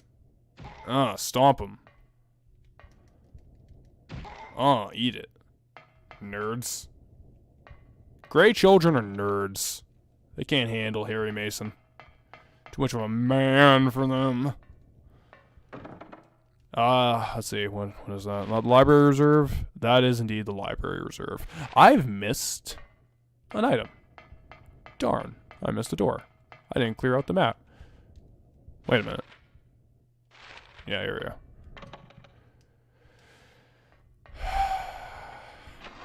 I will get around to the play novel eventually. Like, I've done every stupid Silent Hill thing. Why would I not do the play novel? If I remember correctly, there's not even a point going in here. Like, for Christ's sake. I've played all the main games in the series. I may as well do the fucking play novel. Ah! There we go. Should be shotgun shells right here. Here. Oh, Harry? Harry, please. Thank you.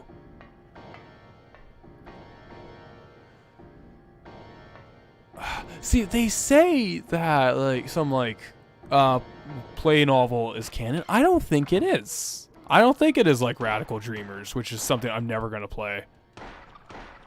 I'm never going to play fucking Radical Dreamers. I should... am I dying? I'm not dying. Okay.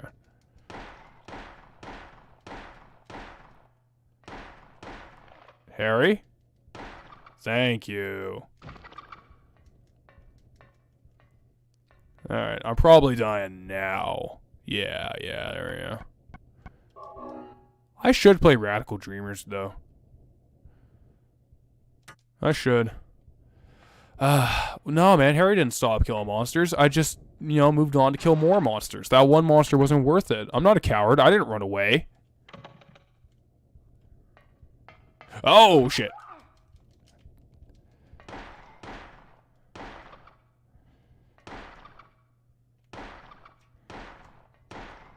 Damn, son. See Harry just... See that gray child just fly back and Harry shot him in the face? It's brutal. Spoilers for Chrono Cross, but you don't like what happened to the original cast? You don't like the genius of how that ties in as a Chrono Trigger sequel? What? That's crazy, man.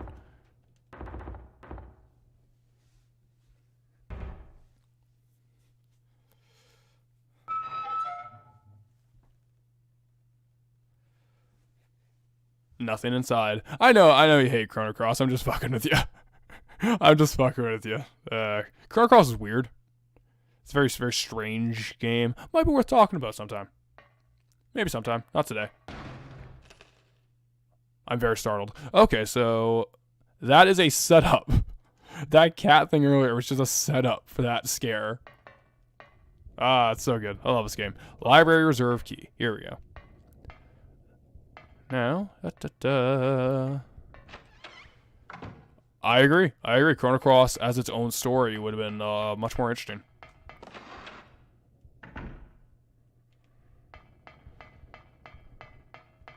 Okay, so you see how Harry ran into the wall there and kind of bumped it with his hands?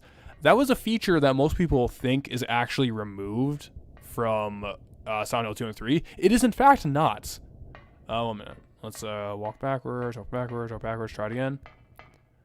Oh, Harry, gonna cooperate with me, buddy? Gonna cooperate? Gonna cooperate? Alright. Full running charge. Ramming speed. Harry, you're not working with me, baby. Oh well. Okay, well, I'll try to show it off.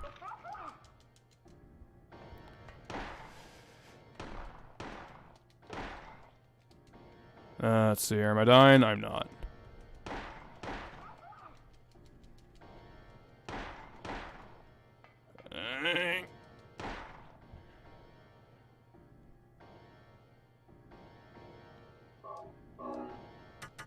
Yeah, it's in Silent Hill 2 and 3, but it is only on the hard mode. Jesus, did you guys see that? That monster is just getting up. Harry just shot it in the face.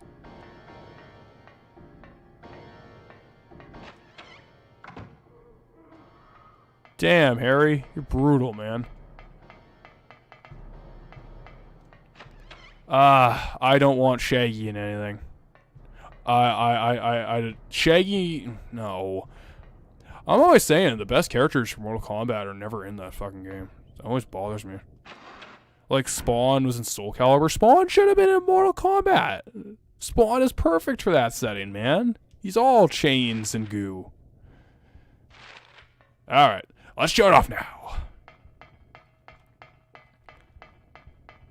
Yeah, that little stop, that's only on the hard mode of Silent Hill 2 and 3.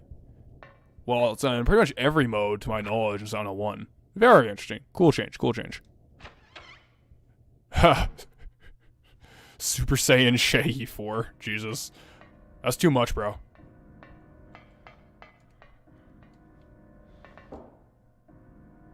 First aid kit, take it. Oh my god, we are talking about Dragon Ball, aren't we? Only Red Shaggy can use SSJ4. We are talking about Shaggy, god damn it. And Shaggy and Dragon Ball.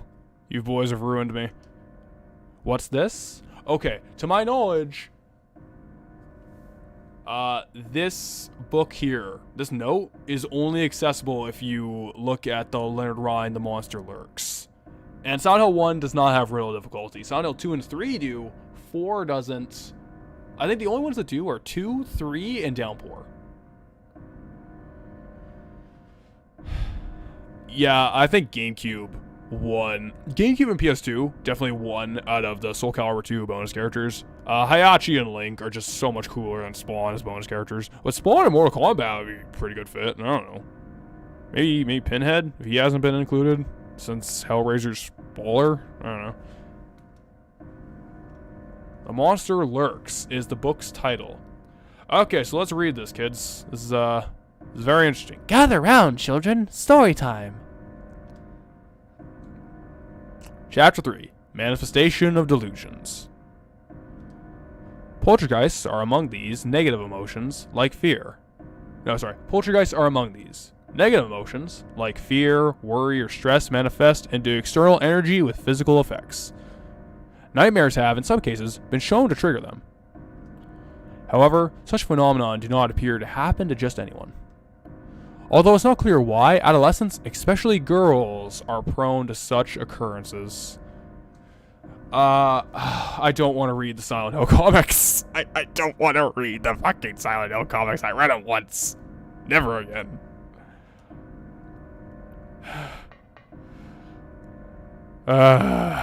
Okay. Now, what we're going to talk about here is that note, the manifestation of delusions. Spirits are manifestations of negative energies, and they are more prone to develop within girls. And nightmares are shown to trigger them. I think anyone with like a rudimentary knowledge of the plot of Silent Hill 1 kind of sees how this is like vital to the story of this game. It's just right here. Crazy, man. Crazy. Also, these corpses again. Just these ones right here. Yeah, the doomed reading corner. Children, gather round. We shall read from this book again here. More corpses. Hearing this, the hunter armed with bow and arrow said, "I will kill the lizard." But upon meeting his opponent, he held back, taunting, "Who's afraid of a reptile?" At this, the furious lizard hissed, "I will swallow you up in a single bite." Then, the huge creature attacked, jaws open wide.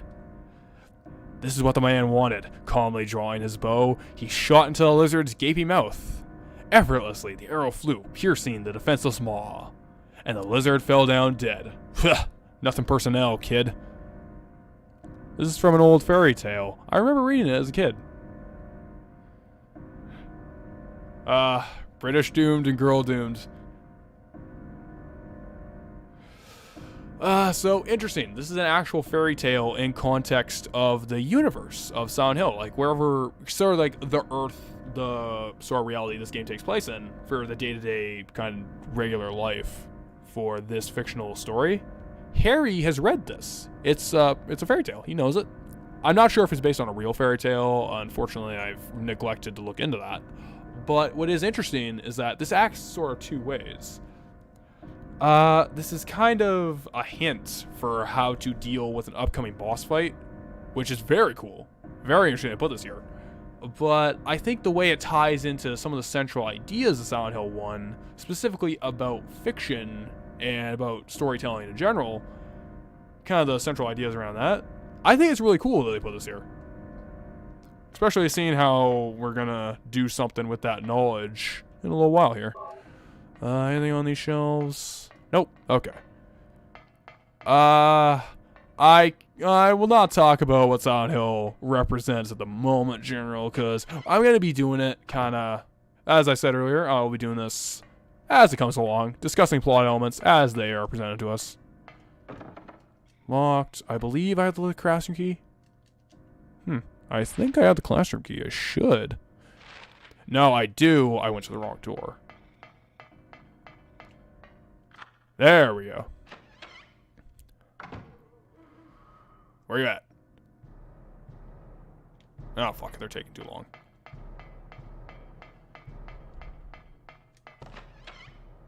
There we go. Those corpses do have meaning. I will not discuss the meaning until the very end. I'll kind of let the game do the talking for what the corpses actually represent, since it's pretty on the nose of that, all things considered. Though I did miss it for a bunch of my playthroughs because I'm kind of a brainlet, so that's a warning for everyone in the audience right now. All right. Nope. No, you don't, fucker. Okay, check the map. Yeah, all right, we're good. Reset the enemies. Later, nerds.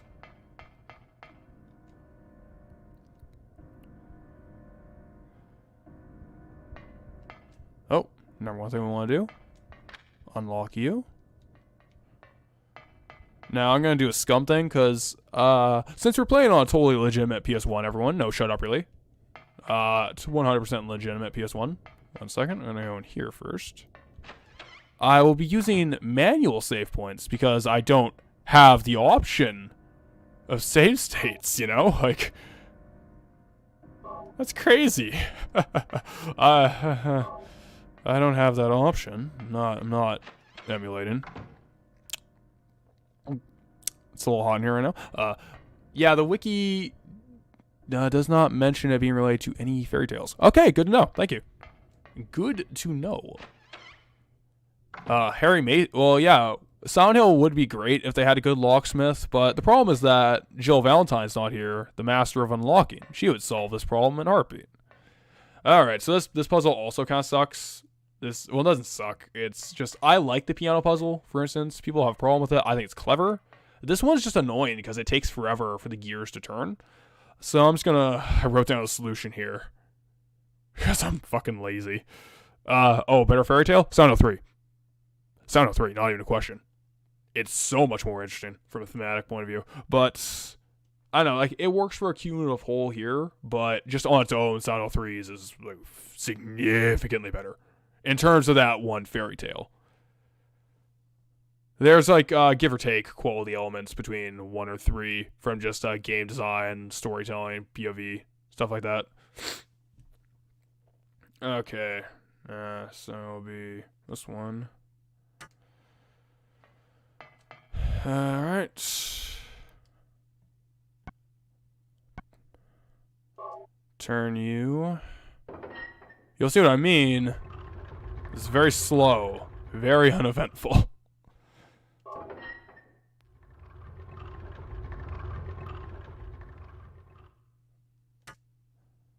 Now, as you're paying attention, once again, these two corpses.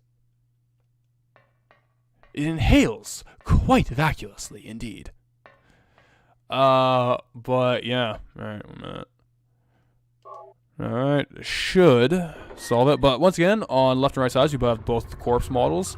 Jackpot, there we go. The fact that you can turn it again by accident is so annoying. It's so mean. I kind of love it, though. It's like, pay attention to your inputs, fucker. So because I'm a scumbag, I'm going to go save the game, just in case I die here. Because on normal, it's actually, once you know what you do, it's a very easy fight. On hard, this boss fight will wreck you. It's gonna wreck your shit, man. Alright. Indeed. I have the best taste ever. I've never been wrong about anything. It's not like I enjoy Rule of Rose or anything.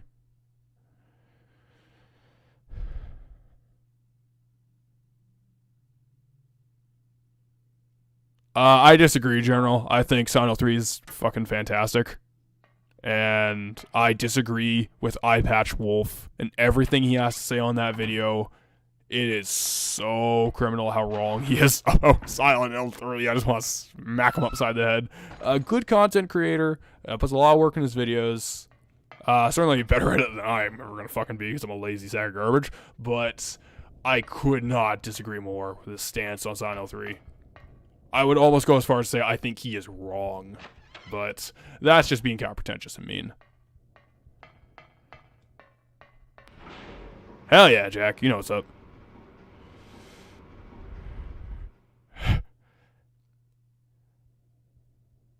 Ree!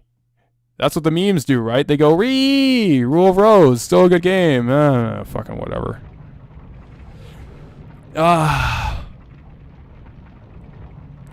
I disagree. I actually like how Harry Mason is handled in Silent, and like the lore about Silent Hill 1 in particular, I think is very interesting, and how Silent Hill 3 deals with it. But again, we're not talking about Silent Hill 3. We're gonna talk about Silent Hill 1, and we're talking about the split head here. Justify hotness hitboxes. You saw the video. I don't justify it, but I'm also the reigning champion of Rule of Rose playthroughs right now. I can't. I didn't. I literally did not defend the Hoffman boss fight in Rule of Rose. You saw. That was the first thing I called out. But I did it. I did it, and I'm still the world record holder, baby. Number one. Number one. Nobody's even trying. Nobody's going to compete with me because nobody cares. But this is the split head worm. This is a boss fight here. Now, some idiot's going to try. I will fucking fight him, and I will win.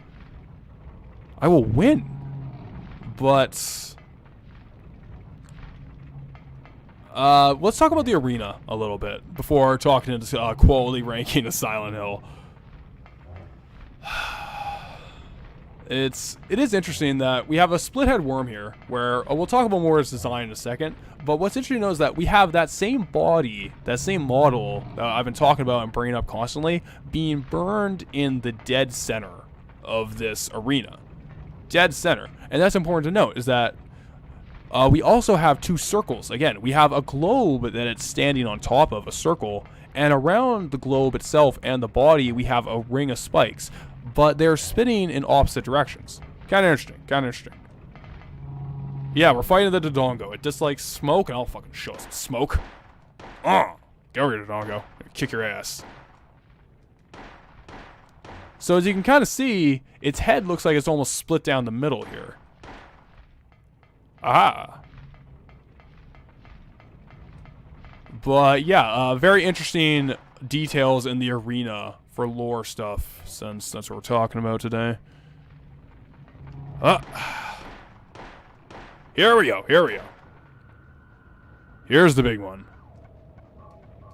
Now, we're not going to use the shotgun very often until the second half of the game, since I have a ridiculous amount of handgun bullets, but we're going to use it here. So, we're going to run away. If I'm going to die, this is where I'm going to die, because I'm going to botch it. Let's go. Let's go. Let's go. Gotcha! There we go. Just like the fairy tale said, shoot it in the mouth. You have to shoot it twice, and that got me a little bad. Yes, actually, I'm very glad you brought that up, Guy. That is the sigil or symbol from the courtyard. Very glad you brought that up. I forgot. I neglected to mention that.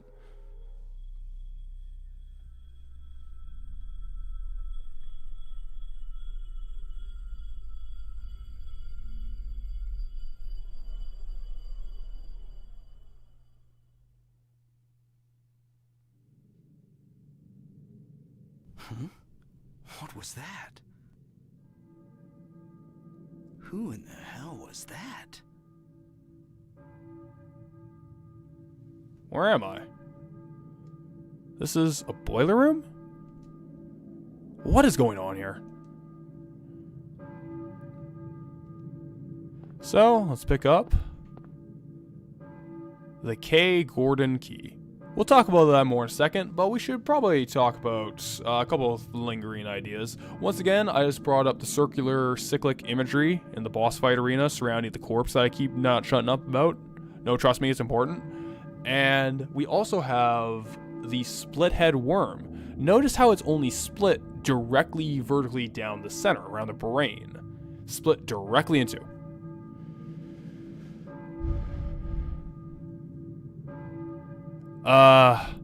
Do games get away with more now than they did in the 90s? I don't know. I'd have to think about that. Silent Hill is very subtle about its more out there aspects. Did the burning body represent the boiler? No, but there is aspects of the boiler there, so it represents crap. We'll talk about crap more as we go. Bam, bam, we're ready. We're at 2 hours so far. Holy shit. Don't want to keep everyone around too long. Could you kill kids in the 90s? I don't know, man. I hear a church bell. Maybe? Who's ringing the bell? Well, have our objective, I guess. Balkan Church. But what's worth noting in that cutscene we just saw in the basement, and I'm very sorry for being a little scatterbrained here, but we saw a mystery girl. Saw a girl with black hair and a blue dress. Looked to be like mid to late teens, kind of around there. You know. So, yeah, we saw her, and Harry doesn't know who it is, you know. What was that? Who the hell was that? But she seemed to have some tie to the world shift. Where's everybody going? Bingo. Love Resident Evil 4. But yeah, she seemed to shift with the world as we changed back. However, what's worth noting is that, well, we did see the elementary school as we entered it at night shift to the hell, kind of that hell world. As we're going to point out, that's now locked. As we go here, go over here, we'll see there's now missing notes. The bloody notes that told us the loose puzzle solutions are now missing. And instead, but we still have the directory of teachers. K. Gordon, that's it. I'll note the address down on the map. So we now go to Harry's map. Oh, well, we won't do it until he's outside. But it will be marked down, so we'll know where to go. This is locked too. This was not locked as we came in. And, just to hammer my point home, this is locked too. It's as if elements of the world, like that alleyway we mentioned at the very beginning, where the game started, which was then caved in, just changing. Just world transition. It's interesting that elements are just kind of changing and altering as they go along. I mean, it's not logically. Does it make any logical sense? No, of course not. But it is worth noting. That is something to keep in mind, since it does have significance as we go on. Alright, moving on. Moving on up. Moving on up. To the east side. Moving on up. Literally. Now, if I remember correctly, it's just going to be down here. But K. Gordon, the Kim Gordon key. It is interesting in retrospect that the way to progress through the game that was left to you by Alessa. Son of a bitch, she got me. The way to progress through the game that Alessa herself, not Alessa, what the hell is her name?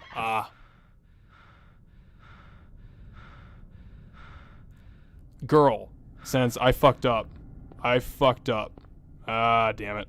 Can you tell that I've thought about and wrote about this game too much? Oh, well. Well, the girl, you know, just ignore my little screw up there. Just gonna edit that out. She is the one who gives you the Kim Gordon key.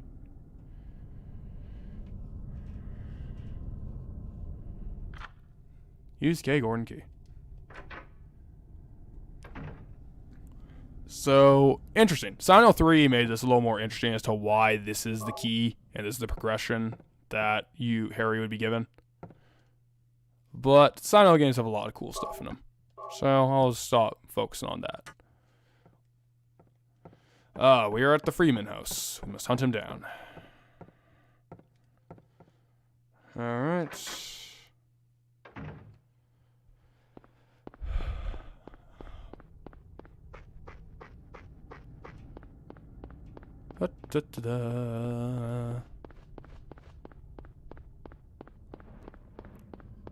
So yeah, I don't know. I'll ask the chat. We will be definitely going. Either we can stop right now at a good save point in the next 10 minutes, or what we could do instead is go a little longer in the 3 hours, but do the next area. I'll leave that up to chat to decide if you're willing to sit around. Because if not, it's just going to be me screaming into a mic, which I want to do. I just do that in my free time anyway. So, oh, health drink. Sweet. Oh.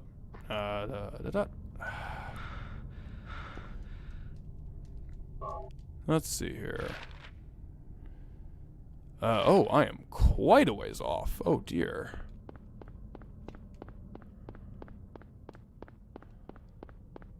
All right.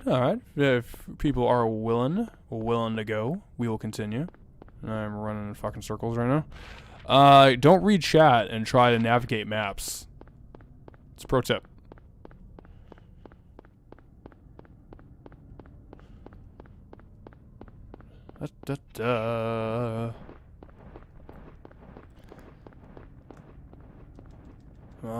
There we go. Yeah, so if that's okay with everyone, we will just do next area at least. Maybe it's a little bit of a longer one. See how much we can get through, then we'll save and quit there. Oh no. So he'll ignore us for the time being then.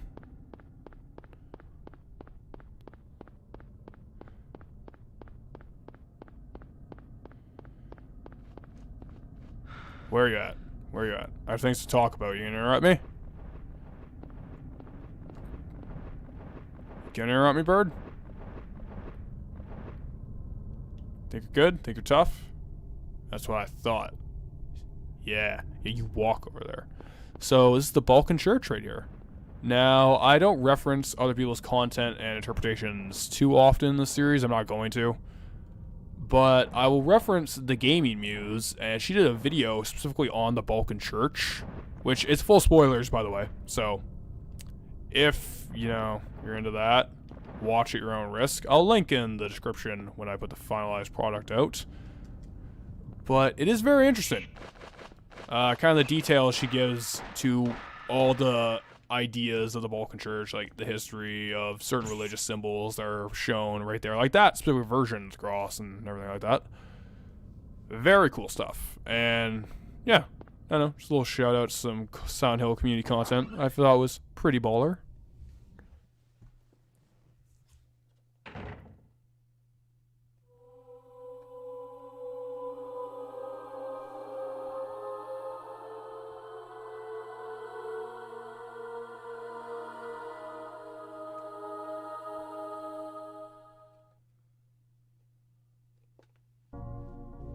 Were you ringing that bell? I've been expecting you. It was foretold by gyromancy. What are you talking about? I knew you'd come. You want the girl, right? The girl? You're talking about Cheryl. I see everything. You know something? Tell me. Stay back. Nothing is to be gained from floundering about at random. You must follow the path. The path of the hermit concealed by Flauros. What? What are you talking about? Here, the Flauros, a cage of peace. It can break through the walls of darkness and counteract the wrath of the underworld. These will help you. Make haste to the hospital before it's too late. Wait, don't go yet.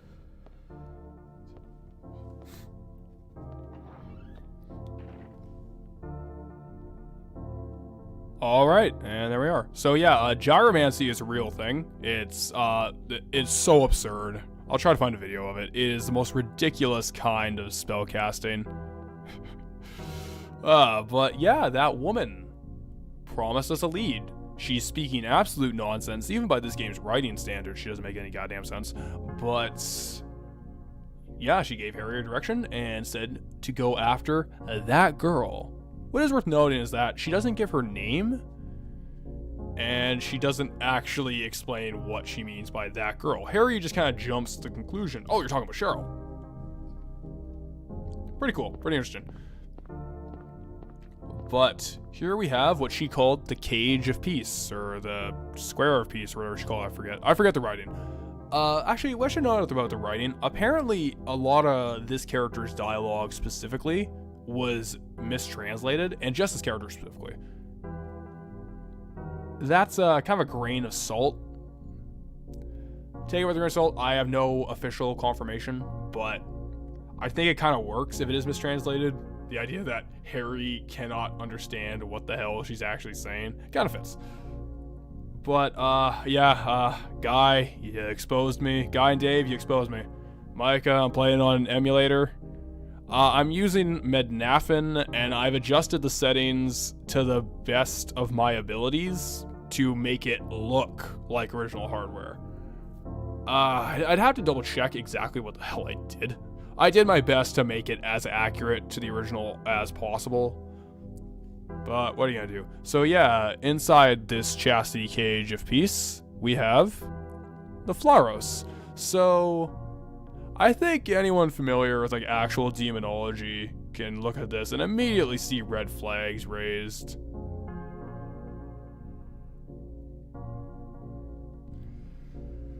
Alright. So yeah, let's read.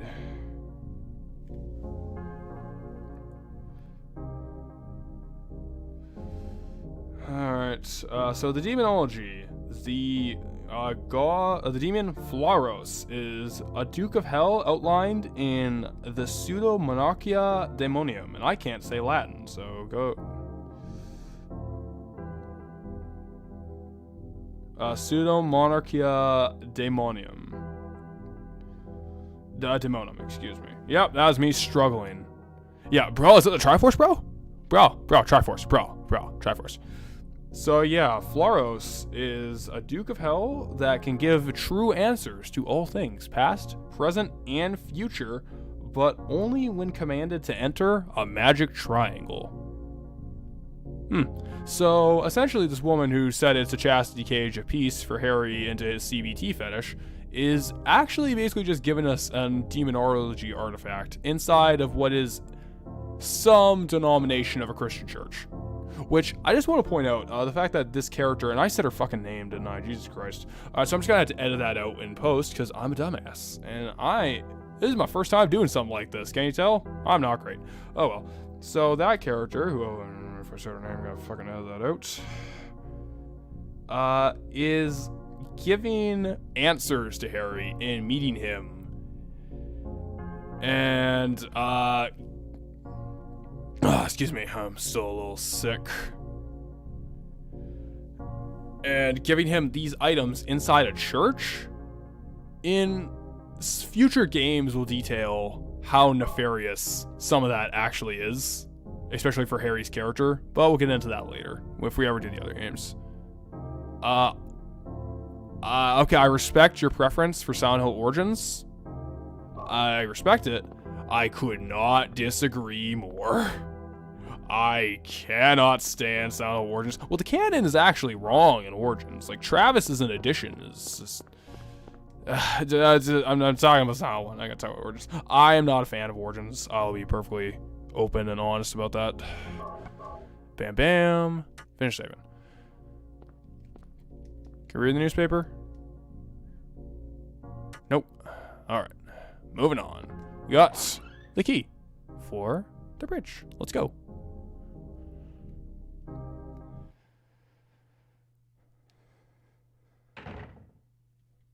All right, let us go.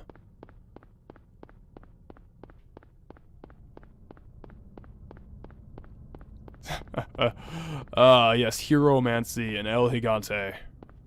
Harry will use Hieromancy to fight the El Gigante as he fights them, you know, because those are enemies in Silent Hill 1. I don't know if you guys knew that. It's a little bit of an underground Easter egg for a game that didn't come out till 6 years after this. Is there an item over here? I believe so. Yes, there's two, actually. Shazam! There we are.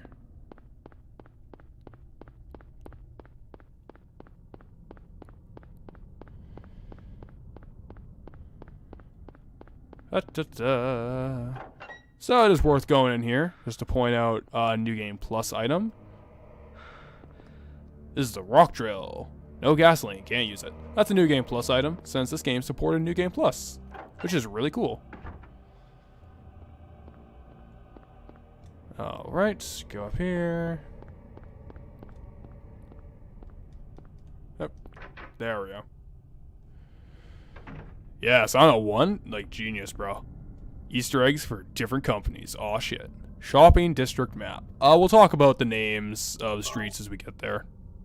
It's pretty cool stuff. As we get there, though.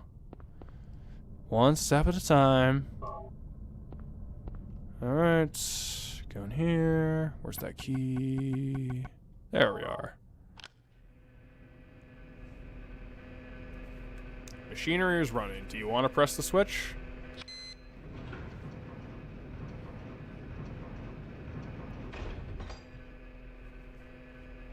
There we go. Control's back.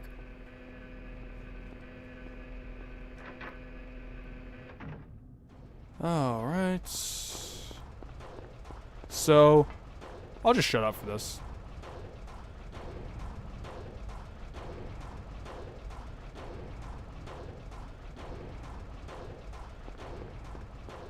So why is there that industrial rage as you just cross a bridge? Straight up 9 Inch Nail shit going on right now. Alright, let's go. Should have some handgun bullets down here. Well, now that we're actually across the bridge, let's check the map. There we go. Okay. So what we have here are our author names. We have Sagan, obviously after Carl Sagan, very famous gentleman, very famous science author man. You know, cosmos and everything, billions and millions and trillions and stuff like that. We have, where is it? Koontz Street, which is Dean Koontz, the author of Phantoms, among any other horror novels. We have Crichton Street, which is Michael Crichton, the author of Jurassic Park, among, you know, many other things, of course. We have Wilson Street, which is named after F. Paul Wilson, who wrote a book called The Adversary Cycle. And Dan Simmons, who wrote a book called The Summer of Night, I believe. Yes, okay, that's what I wrote down. Could not remember him off the top of my head. Very sorry, Mr. Simmons. Alright. Now, one of the things that doesn't line up, though. Let's see here.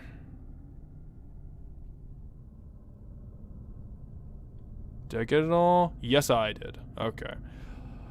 Alright, so I did talk about all the maps. There we go. Okay, we're good. We're good, everybody. Got all the names. Carl Sagan is pro-vax. Good for him.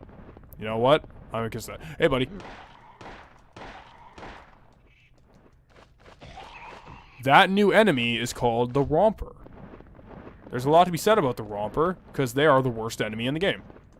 They are huge pains in the asses, and they will kick your ass. Alright, well, let's go in the police station here.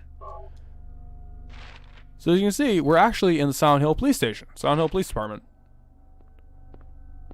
Just stealing ammo from the police station. Yep. Good call here. Aw, yeah.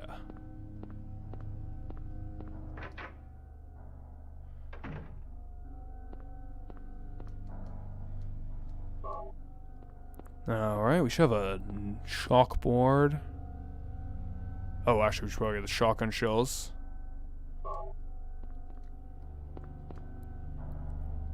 There's something on it. Product only available in selected areas of Silent Hill. Raw material is White Claudia, a plant peculiar to the region. Manufactured here. Dealer equal manufacturer? So, local, what sounds to be a local drug trade created from White Claudia, base plant material. Okay. Drugs? That's crazy, bro. Yeah, it's only stealing if, like, there's someone to claim it. I'm just boring, bro. I'm borrowing these ammos. There's a memo on the desk. Coroner Seals called. Officer Gucci is unlikely to be murdered. He apparently died naturally. But medical records show Officer Gucci had no prior symptoms of heart disease. So suspicious death in a police department. Drug manufacturing with a product only available in Silent Hill with the base material of White Claudia. Yeah, Claudia, I'm glad you picked up on that, Wes. Officer Wee Gucci, baby. Yeah. But I'm very glad you picked up on the Claudia thing. We'll talk about that later. I won't talk about it in this playthrough. But the name Claudia is very interesting for later games in the series. So I'm just gonna let a romper hit me in a good camera angle. Come and get me. Come and get me, you bastard. So as you can see, the romper just straight up tackles you and attacks you as soon as you're on the ground. Just straight up. And it's coming for you. It can actually outrun you, to my knowledge. You have to very much circumvent and juke and jive the damn thing. There's a reason why it's so outwardly aggressive, and it's a little suggestive. I will talk about that when I talk about the monster symbolism in general. I actually don't know if I'll do that live, or if I'll save that for a video on its own as sort of an addendum to the finished series. I don't know. We'll take it from here. Later.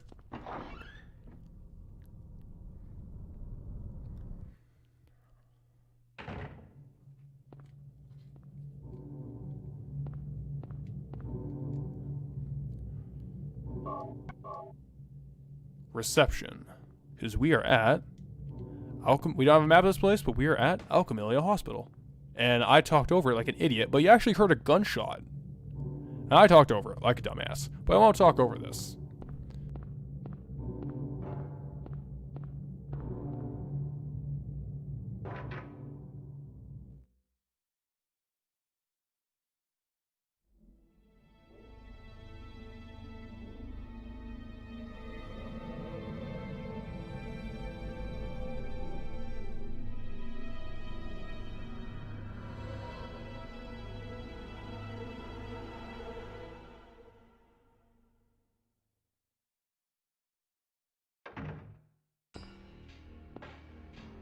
Hold it! Stop! Don't shoot! Wait! I'm not here to fight. My name is Harry Mason. I'm in town on vacation. Thank God, another human being. Do you work here? I'm Dr. Michael Kaufman. I work at this hospital. So maybe you can tell me what's going on. I really can't say. I was taking a nap in the staff room. When I woke up, it was like this. Everyone seems to have disappeared. And it's snowing out, this time of year. Something's gone seriously wrong. Did you see those monsters? Have you ever seen such aberrations? Ever even heard of such things? You and I both know creatures like that don't exist.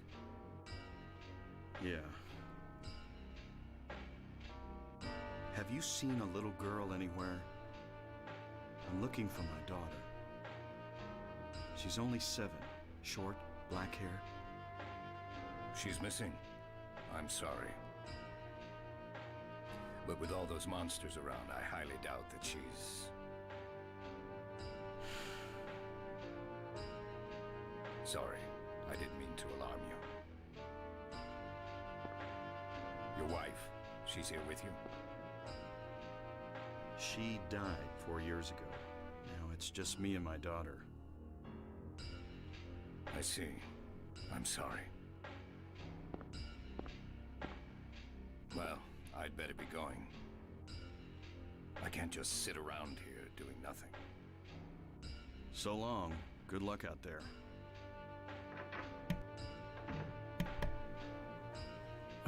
So I actually had to mute my mic there because I always actually crack up at that cutscene when Kaufman just like Harry just walks in here. Kaufman stands up long enough to see he's just a guy, points his gun at him, shoots, misses, and is like, oh, thank God you're human. How do you miss at that range, man?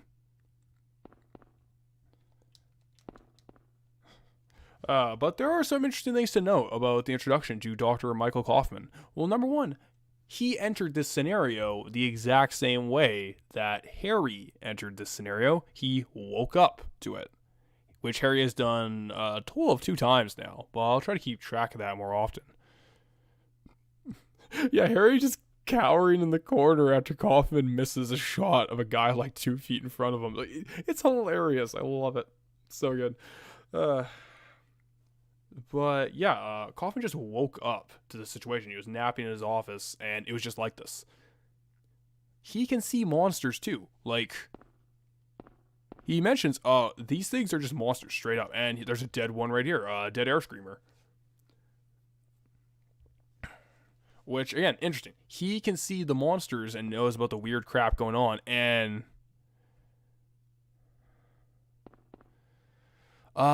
is there actual confirmation that Kaufman slept his way in, or is that just going off on his word? No confirmation, obviously, because that's just his word, but I would take his word for it because it's actually consistent with another character we're going to see later. And Sybil doesn't talk about it, and neither does the other character, the other female character we'll talk about, and she'll reveal her name in a little while from now.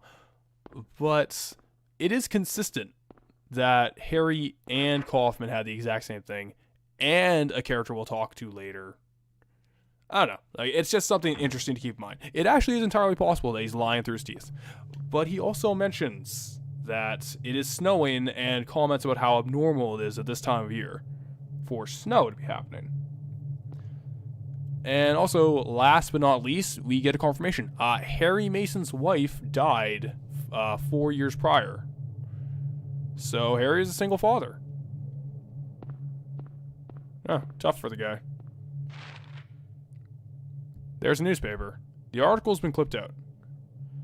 So there's a newspaper with an article missing here in, I believe, the staff room. I don't have a map of this place. But very important. That will tie into stuff later on.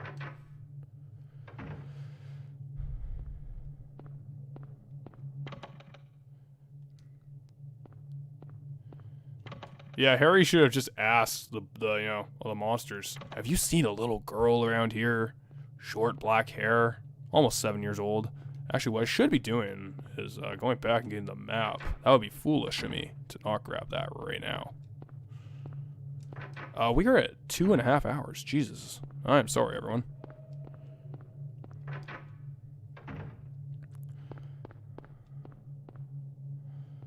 Nothing on the desk. No, we're good. But we do have this here. And this here. The map.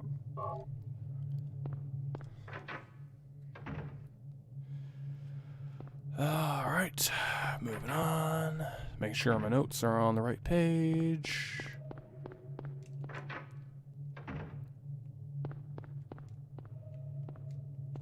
Nope. Come on. There we go.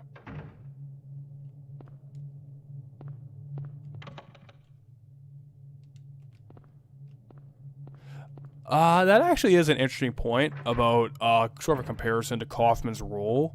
If we ever get around to Silent Hill 3, I'm not saying we'll ever do 2 or 3 or even more than just the first Silent Hill for this kind of stream. I'm not saying we'll do any more. Just kind of a see how the project goes sort of thing. But I'm glad you did pick up on sort of his connection to the character Vincent from Silent Hill 3.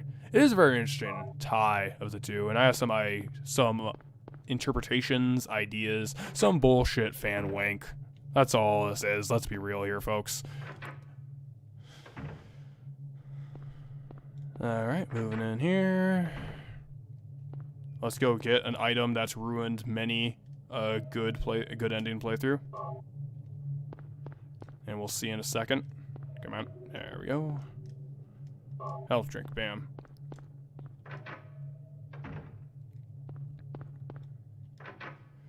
Alright. So this is one of the many opinions that Silent Hill is actually a game designed around New Game Plus. Is for this requirement to get the good ending. But what we see here is like an office ransacked. The shelves are all messed up. Who did this?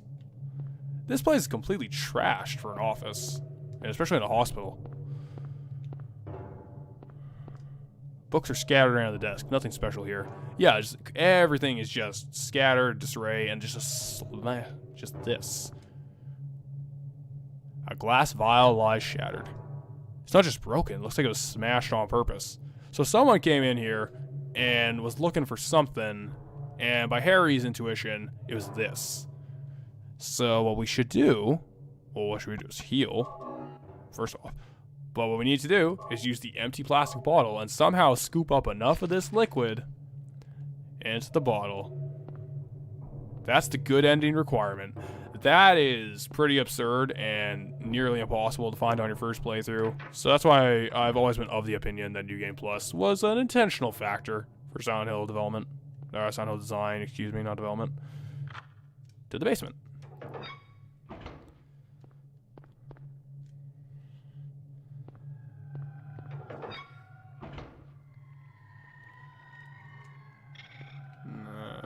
Oh, god damn it. God, I hate those bugs, the creepers. Alright. So, in-house generator powers elevators, ICUs, and operating rooms only. Do you want to press the switch?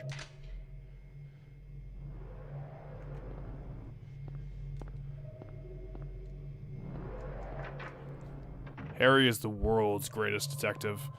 Now, to my knowledge, these rooms are actually locked and jammed right now. Yes, they are, so in we go. We're in the basement right now, so let's just go to first floor. I believe, is it blocked by a door on this floor? No, it is not. Okay.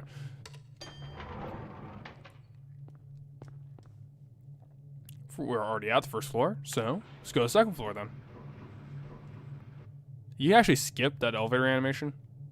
Very interesting. Don't know why. It's a very bizarre little thing. I always assumed it was there to mask loading, but I guess not. Lock's jammed. Door can't be opened. Oh well. Shit is rusted. All locks are broken. Not having a good time. Maybe the third floor. I mean, it kind of has to. We've explored everything else.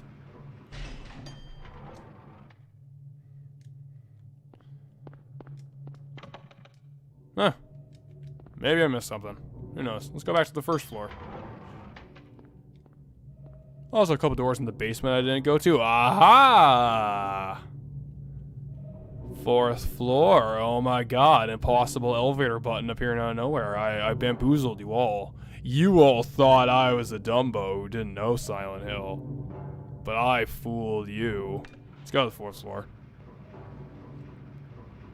So, apparently, the number 4 means, like, death or something in Japan. I don't know.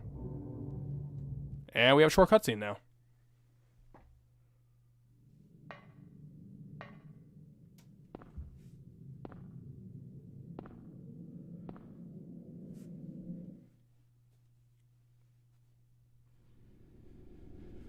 Okay, so, believe it or not, that short cutscene of what appeared to be the girl from the elementary school just walking into the Green Lion in what appeared to be the same Hell World texture that we saw from the elementary school and we're seeing right now, to be honest. She's walking into it. That's actually going to be important for later, so just keep a mental note of that.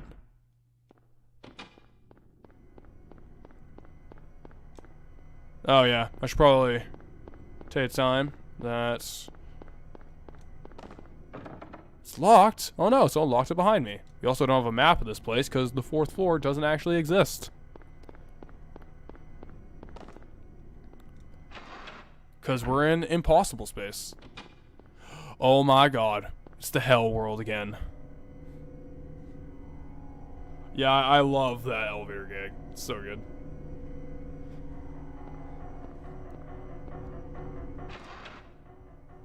Nah. It's just impossible space. Hey! Hey, girl. So that is the puppet nurse enemy. What I find so interesting about the puppet nurse in retrospect compared to all the other nurse enemies in the series, they're not sexualized at all. They're just chicks. Like horrible, gross back growths or whatever. I find that so interesting in retrospect, and it's pretty bizarre that every single game in the series would follow a trope of another one.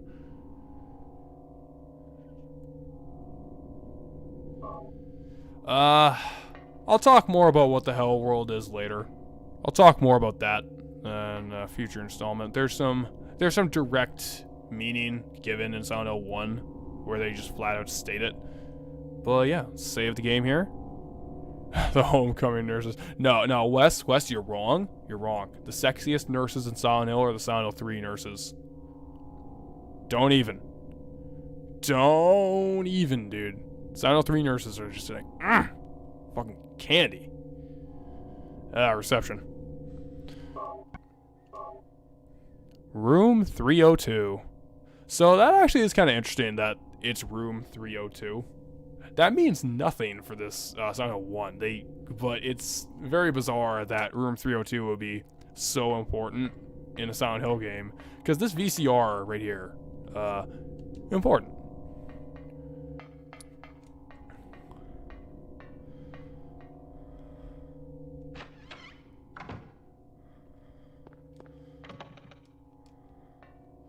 Bubblehead nurses are fine. Yeah, I have no complaints with them. I'm just, Silent Hill 3 nurses where it's at, man. Come on. Yeah, the homecoming nurses are actually based on the movie design, to my knowledge, because everything in that game is based on the movie. And also, God, it just should have been called Silent Hill the Movie too, but, you know, whatever. If it was a sequel to the movie, I actually think it would work significantly better, but I digress. Steel plate. Screwed to the wall. We will not be accessing this steel plate for this. It's not required to complete this level, so, you know, we're not going to access it.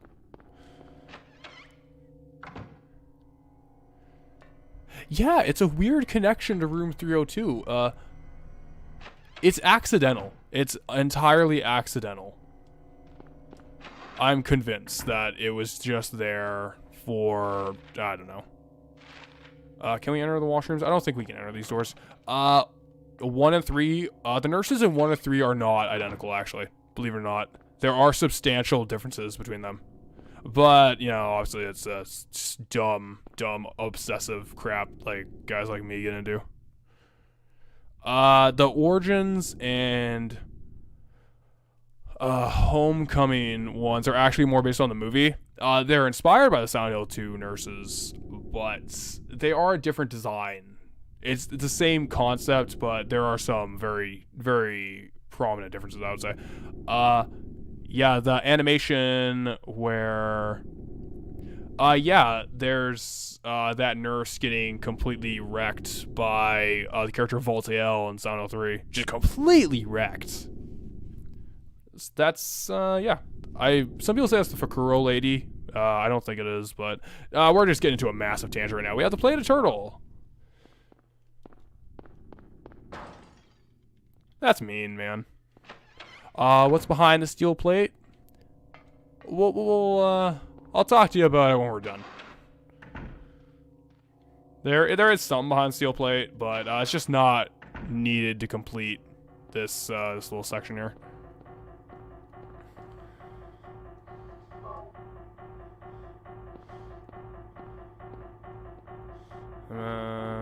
Yeah, there we go.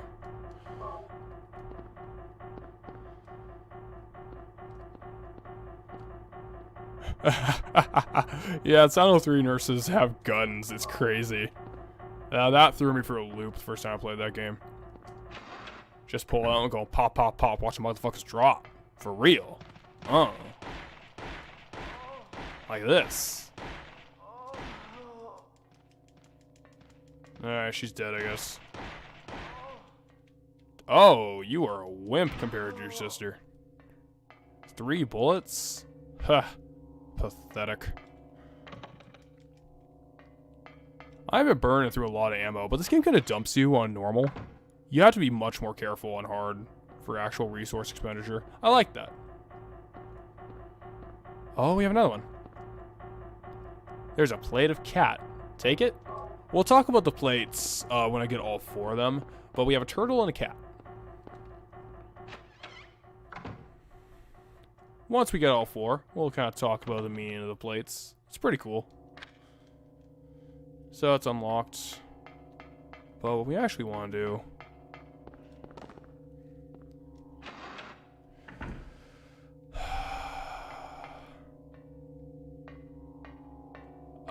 yeah, I know exactly what you're talking about, Jack, about the turning of the valve. I keep saying this. I'm really sorry to be a broken record. If I ever get to Silent Hill 3 and do anything about Silent Hill 3, I'll talk about that valve stuff and why that's such a brilliant image. And why it's actually very connected to the concepts and themes of Silent Hill 1 and 2. But, again, like, I am being such an asshole right now. I am so sorry for this. Yeah, yeah, the nurses in Silent Hill 3, they visited the merchant.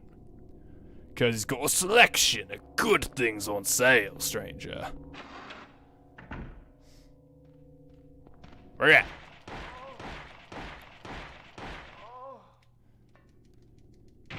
Eat it.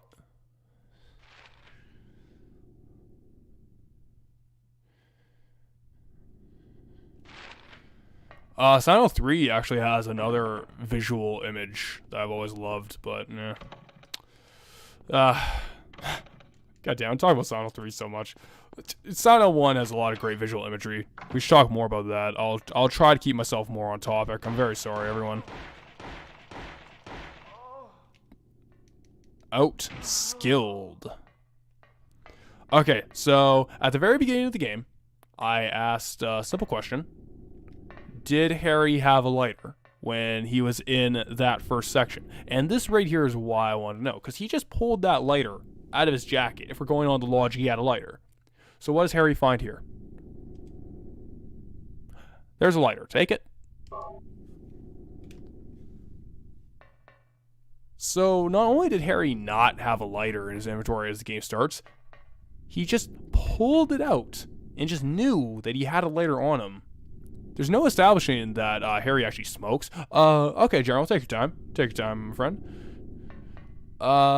There's no establishment that Harry had a lighter or even smoked or anything.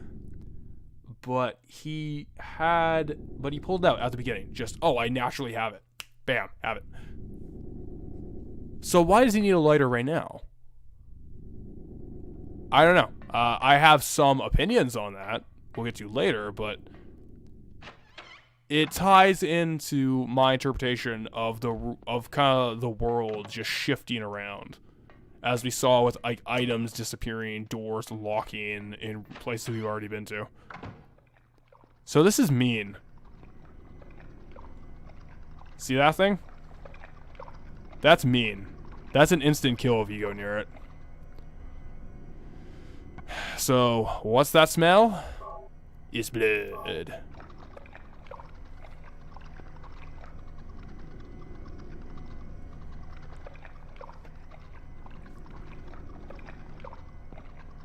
Alright, so we'll just grab this here.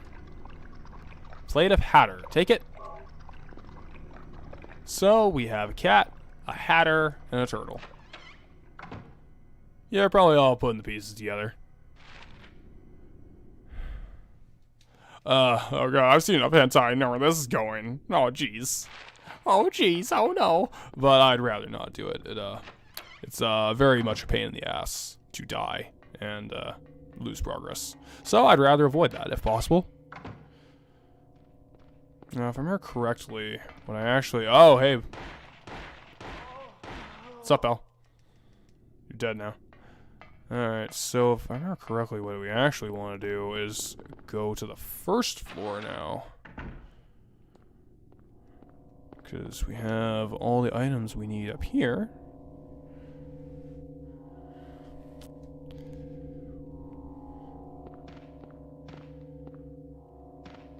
Where you at? And what's interesting is pay attention to this. This is a puppet nurse as well. Same enemy, but it's a man. It's a male puppet nurse. Puppet doctor, if you prefer. Very, very interesting. No other game in the series remotely did something like that, but here it is in Silent One. Cool shit, cool shit. I would rather not have a booty tickle, Wes. I'd prefer to not have something wet around my butt, and some touch it, because, you know, my butt is sacred space, sacred virginal space. And if I ever lose my virginity, that means, you know, I'd lose my powers. I can't lose that. It's crazy. No, nothing in this room, I guess. Yeah, so I guess someone's just throwing rocks and windows. Oh well. Alright. Just handgun bullets. Always good to have.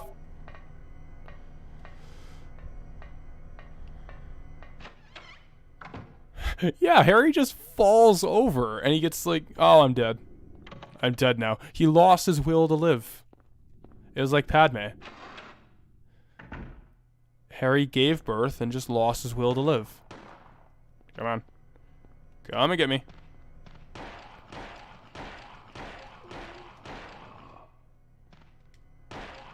There we go.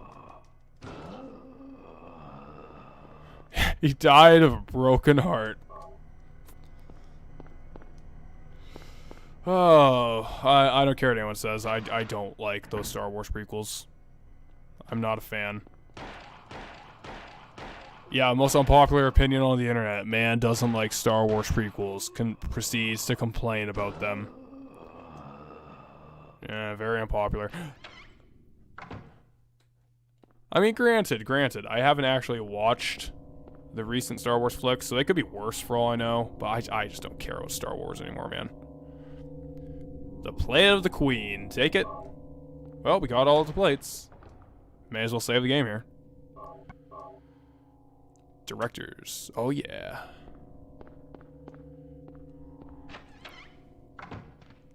Oh. No, you don't.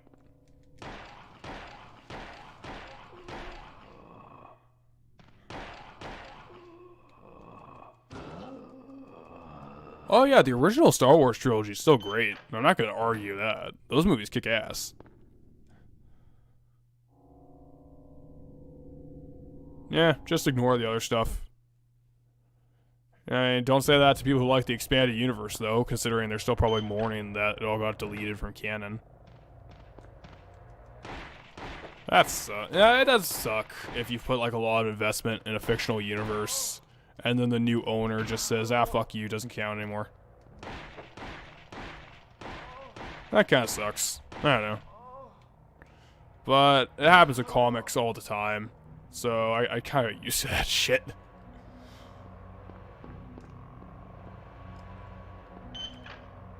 Like, the amount of time DC Comics has rebooted their fucking lineups.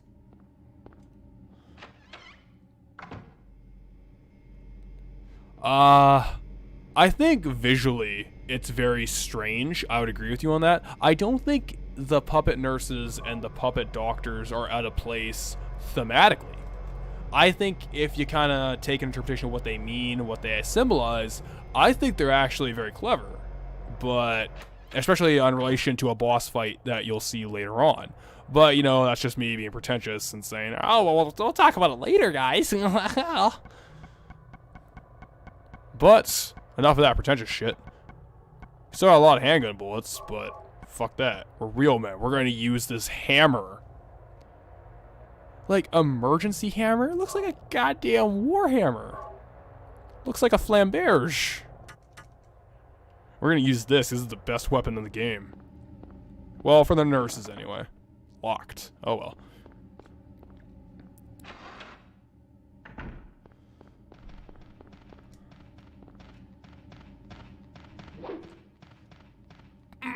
Come on.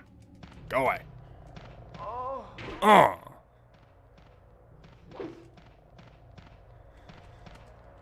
Now what happens is that just instant knockdown. Bam. Bam. Stun lock. Stun lock. So good.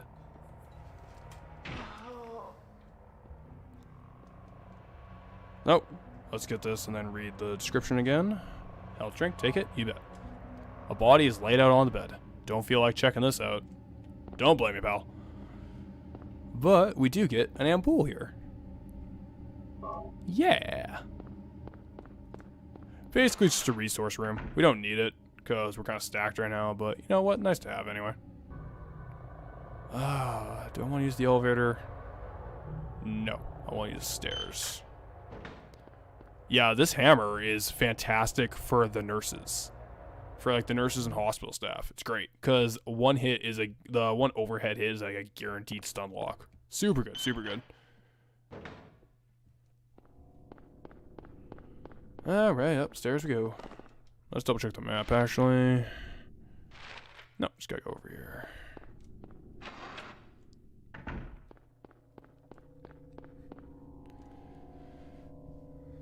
So we got all the plates. So once we get to their intended spot, we should probably read a little description of them.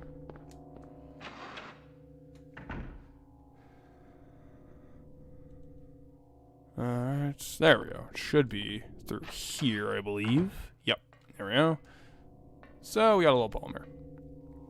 Let's look at the plates. Plate of the Queen. Square red plate with a picture of a Queen of Hearts. Plate of Hatter. Square green plate with a picture of a Mad Hatter. Plate of Turtle. Square blue plate with a picture of a Mock Turtle. Plate of Cat.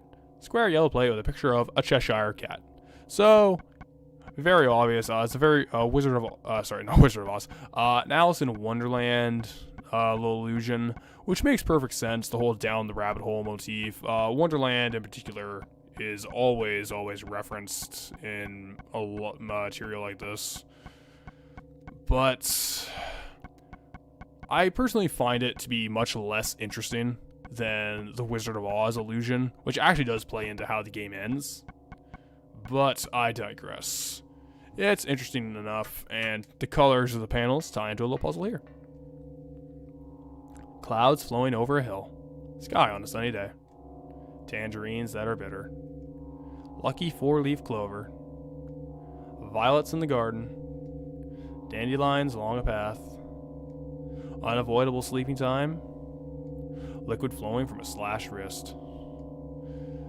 Now, let's see here. They all correspond to a color. So let's use the red. Liquid flowing from a slashed wrist. That means red. And it's after unavoidable sleeping time, which is black. So, put that there. Now, Dandelions on a Hill was before that, so it would be yellow. Shazam. There we go. I actually forgot what is the first one. It's clouds on a sunny day. Sky on a sunny day. Okay, bam. Got it. It's blue-green. There we go. Oh, that was rather embarrassing. There we go. And the green one. There we go. Shazam. Door's unlocked. Let's test it out.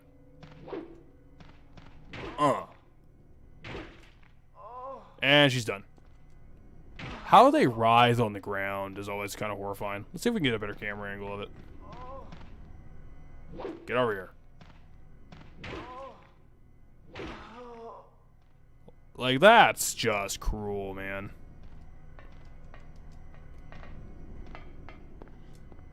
Oh, I can also unlock this door. Unlocked. Shazam. Should be a nurse over here, I believe. And she's done. 1 or 2 hits for all of them. Crazy good, man. Crazy, crazy good. Alright, let's go kick their ass. Where you at? Where you at? Where you at? There you at. Falls down. Give her a kick. Guess not a kick. And she's done. Let's go.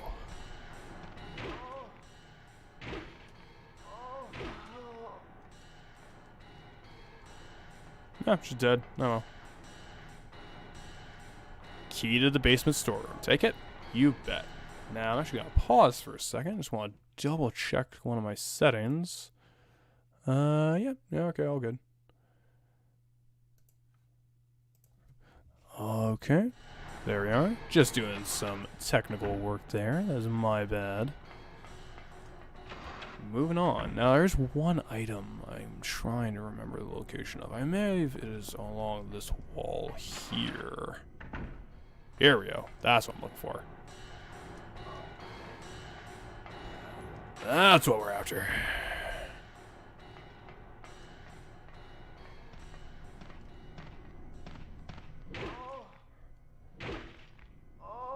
Yeah, the audio mixing just for the nurse's moans is very bizarre. I don't know why they kind of went for the vaguely sexual thing, but I don't know. They did. They made a choice and they stuck with it.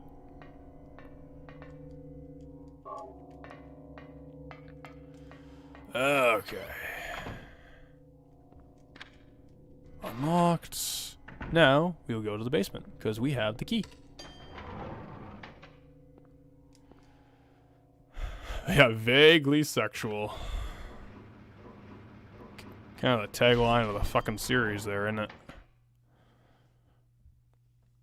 Yeah, we're at the 3-hour mark. Alright.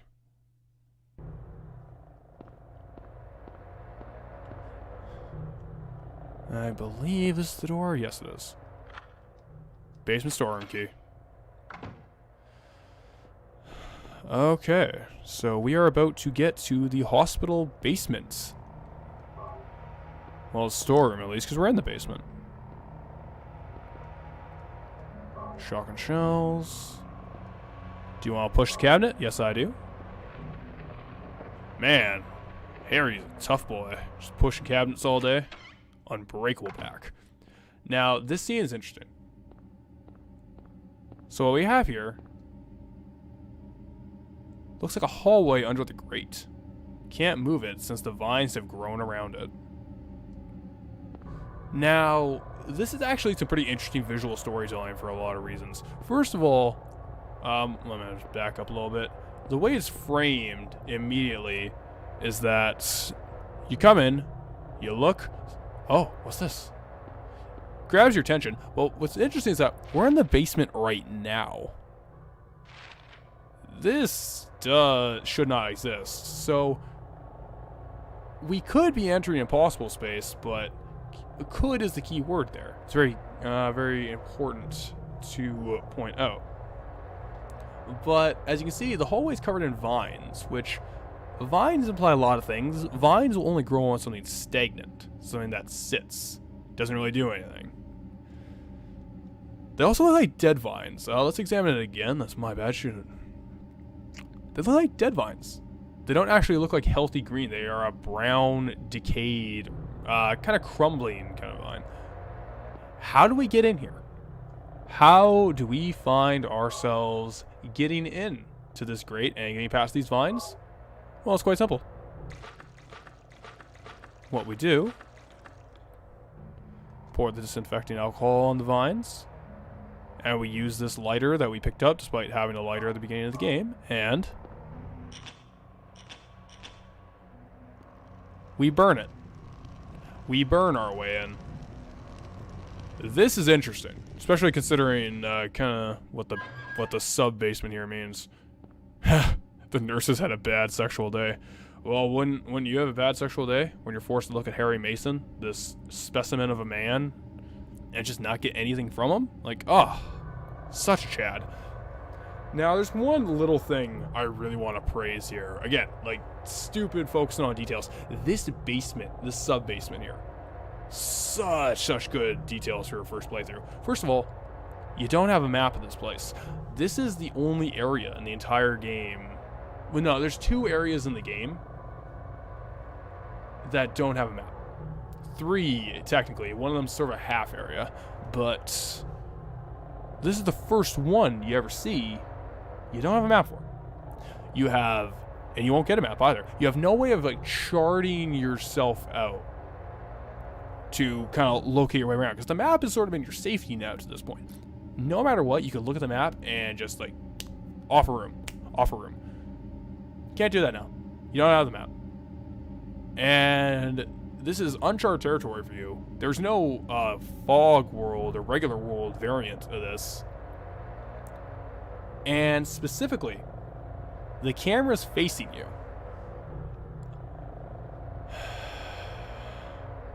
I cannot actually... Oh yes, the 4th floor hospital. That's my bad. That also does not have a map. That's my bad. Thank you for the correction. Have a good night, General. Thank you for joining us. I'm a little long-winded. I'll probably be wrapping up in a few minutes here. But this is the one area, I think one of the only parts of the game, I cannot change the camera for. It's not dynamic. And it doesn't actually give me a very good view. I am stuck walking into the camera. This is blind walk of faith. You have to walk forward. And there's the door. I really just gotta praise, this is some really good atmosphere building. Just, there's some, like Dave corrected me on, there are details like no map, camera cannot be moved in certain areas, all throughout the game. But what makes this interesting is the way it's in an area you don't even know is real, quote-unquote, or it's impossible space. You're stuck facing the camera, you have to make a blind walk of faith, you have no map. And it's all just to set up this. A lot of setup for the basement. Some bad stuff's going on down here. Game wants you to know. There we go. Give you a kick. And what's interesting with the basement, though, is that it's not actually frustrating. This could have been, like, terrible game design if this was a complicated area that had no map. But it's not. There's, I think, a total of 5 rooms, and it's like an L-shaped pattern. There's no doors here. There's one door over there, and one here that you can't go through. And the other one, over there, you can. Come on.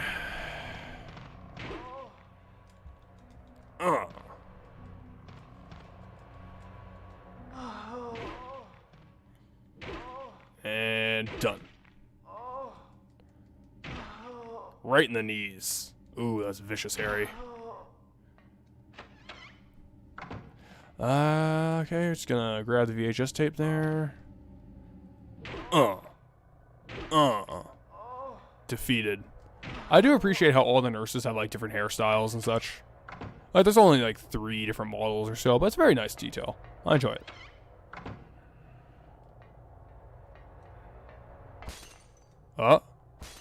Nothing but smashing in this room. So we have a VHS tape, and there is a VCR, so we should probably go to that. But 3 other doors. Oh.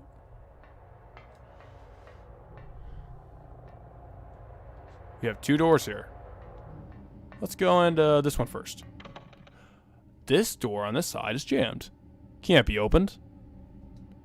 This is going to be a hard detail for me to explain, but the fact that this one is locked and this one will be open is very interesting for a different section of the game, but putting the cart before the horse here. What's this?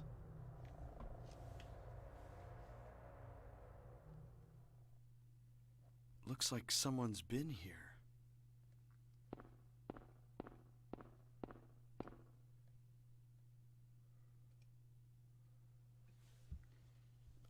Alessa. And I would 100% agree with that, Dave. It is something very unique about games that they can sort of create atmospheres like that, where you have to interact with it. And that's one of the reasons why horror is such a popular genre these days. I think people kind of learned that's one of the strengths of video games. But yeah, this is the girl we saw from the transition in the elementary school after we beat the split-headed boss. this is also the girl that we saw the cutscene of entering the Green Lion store in the Hell World. And her name is Alessa. Alessa? She has short black hair. Interesting. Kind of looks like Cheryl, almost. Huh. It's weird. Examination room key. A bed? What's it doing here? Who would... So what we have is an IV bag, a filthy bed, a room surrounded by pretty much nothing except for this one little bleak photo in the corner, and a photo of what we're told is Alessa, just facing the bed, and a chair next to it. Interesting. Well, that's all we need down here. Got the key we need. Oh, and I believe it is down here. And for the most part, you don't have the Walk of Faith anymore. It is just a panned camera from the very back of the room. A unique angle compared to how you entered. Cool stuff, cool stuff. Didn't need to be done, just really neat. Kind of defines a lot of the design in this game. Just neat little stuff put in there for the sake of it. Now, what we want to actually do is head to the elevator, because we want to go to room 302.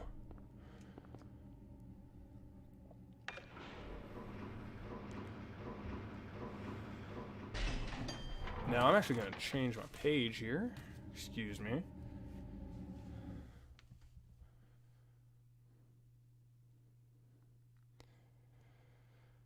There we are.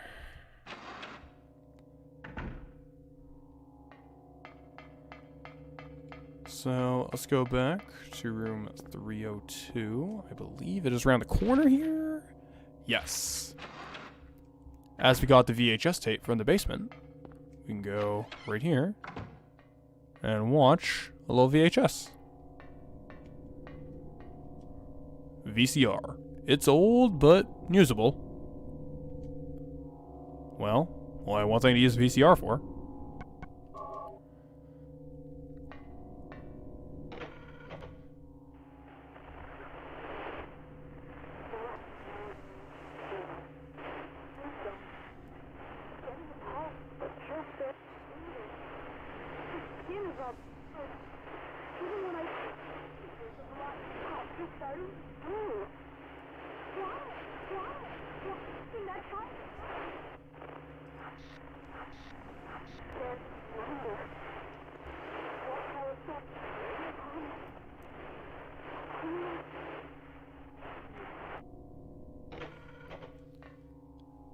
Yeah, man, like DVD wouldn't have that problem. You see that shit crystal clear. But yeah, VHS tape. We can hear someone's talking about that, but can't decide one way or the other. But yeah, there's actually a movie that reminds me of John Carpenter's Prince of Darkness that has a section with a VHS tape that starts out nearly unwatchable, and as the film progresses, the characters can start to see more and more of it. Well, the audience, not the characters, excuse me. It's been a while since I watched it, so I could be misremembering the VHS tape thing. But I doubt it's, yeah, exactly. How was the VHS tape old, VCR old? In the 80s, it wouldn't be. It would be brand new, top of the line. Again, trying to make sense of Silent Hill and the Silent Hill timeline. Don't bother. Don't bother trying to place them in years. It doesn't matter.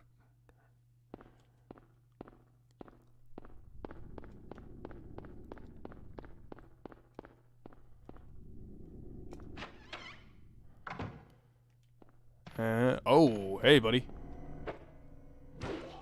Let's go.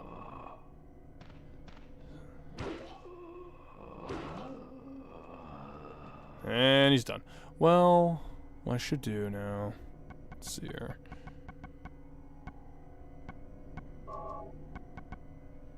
Actually, I should probably have the shotgun out. No, I want the handgun.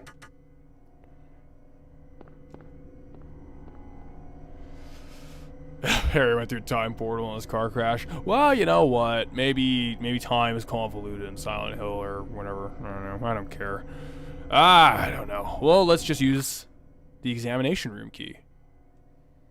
And let's get a dump of cutscenes because, yeah, of course, we're going to have a lot to discuss when this is done because I'm not going to talk for a little bit.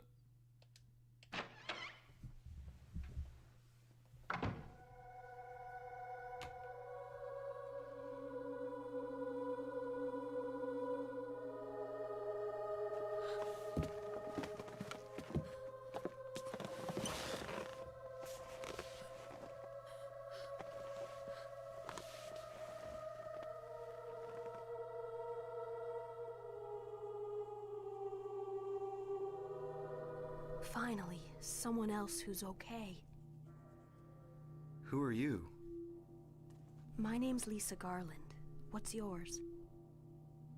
Harry Mason. Harry, tell me what's happening here. Where is everybody? I must have gotten knocked out. When I came to, everyone was gone. It's awful. So you don't know anything either. Great. I just don't get it. It's like this is all some kind of bad dream. Yeah, a living nightmare. Let me ask you, have you seen a little girl around here? Short, black hair, 7 years old? A 7-year-old girl. What, she's your daughter? Yes. A 7-year-old girl. I can't say that I have. I was unconscious all this time. I'm sorry. That's all right. Do you know anything about all that weird stuff in the basement? No? Why? Is there something down there? You don't know? Don't you work here? We're under strict orders never to enter the basement storeroom. So I really don't know. What did you say was down there? Well, it's... Damn. My head. What's wrong? Harry? Harry, let me help you. Harry?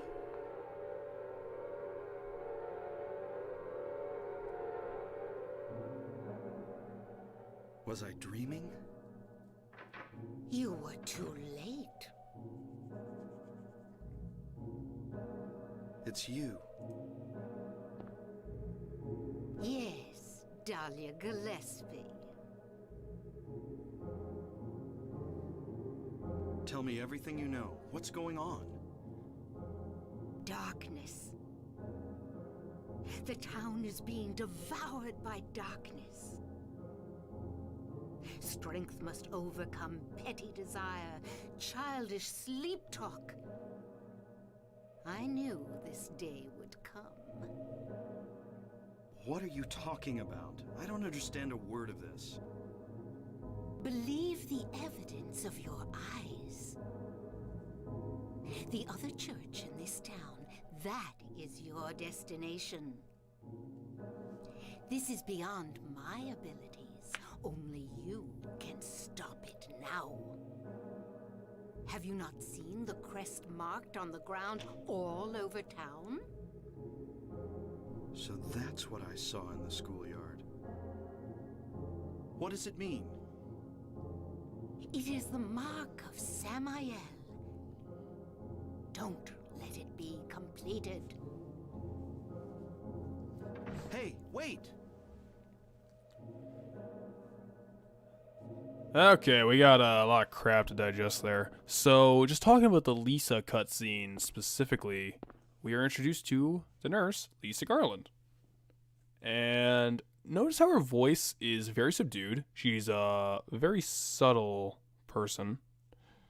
Kind of meek in her demeanor. Lisa mentions how she woke up to the situation being like this. Exactly like Harry, exactly like Kaufman. Okay, interesting. Interesting link between the three of them. It's what she claims ignorance of. That's interesting. She claims to not be aware of a 7-year-old girl, short black hair, i.e. Cheryl. But during that conversation, she seems to kind of sit on that idea, a 7-year-old girl. It's kind of like questioning herself. She kind of sits on that for a little longer than she would if she was actually completely 100% ignorant. Worth noting. But the thing that's more interesting is that there is a basement or a sub-basement to the hospital basement that the nursing staff are apparently under strict orders to never, ever, ever enter. And Lisa has never been in there, has never checked it out. Okay, establishment. Interesting to establish. But Harry, once again, there's an air raid siren. Harry passes out, wakes up. Now he's in a different world. He's in the same room as he was, but a different variant of it. And that's when we were introduced to the same character we met in the Balkan Church. Her name drop is Dahlia Gillespie. Dahlia tells us about the town being swallowed by darkness, whatever the hell that means. And more importantly, she describes how, one, our next destination is the other church, as she puts it, and drops down the antique shop key. Take it. Let's read the antique shop key description. There we go. It's tagged to the alright. It's tagged to the shop name on it that sorry. Excuse me, I'm a little tired now. The tagged key with a shop name on it that Dahlia left at the hospital. Look at it, and it says Green Lion. The Green Lion Antique. If you remember correctly, Green Lion was actually the name of the store that Alessa was entering by the time Harry was going to the Hell World in the hospital in that short little cutaway that she was just walking into. Interesting. So we're going to be heading there next. And Dahlia called it the other church. But more vital, she talks about the Mark of Samael. The mark that Harry's been seeing all throughout the game. I have a lot of healing items, goddamn. But the mark that Harry saw in the elementary school, in the courtyard, and in the boss fight with the split head, that is the Mark of Samael, which according to Dahlia is spreading the curse or whatever. Spreading the darkness, spreading the evil. So all the crap in Silent Hill, according to her, is due to this mark being spread. Stop the Mark of Samael getting spread. Go to the other church. So yeah, that is Harry's objective. Still have that VHS tape. Interesting. Alright.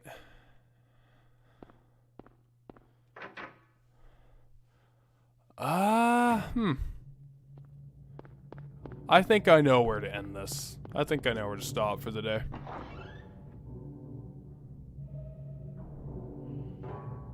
We'll just go a little farther. Nope. Can't get me. Oh, so fast. So swift. Yeah, a lot of people forget about that cutscene. It's so minor. But, yeah, it's a little interesting detail.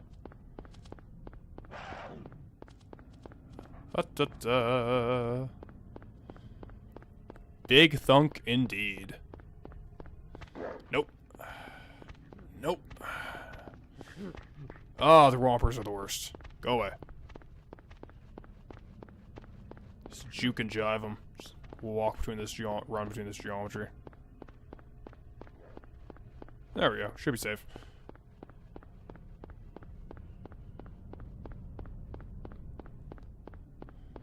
Alright. If I remember correctly, there should be some enemies up here that I'm going to want to take care of.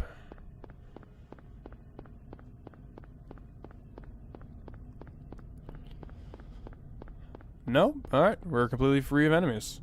Here it is, the Green Lion Antique, the exact same shop that we saw Alessa enter. I'm just going to pause the game because that's incredibly irritating to listen to.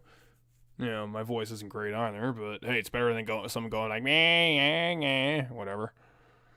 But here it is, the Green Lion Antique, the exact shop that we saw Alessa enter in the Hell World. Now, the Green Lion is actually, according to the Rosarium Philosophorum, it's actually an alchemic symbol. The Green Lion itself represents Mercury, apparently.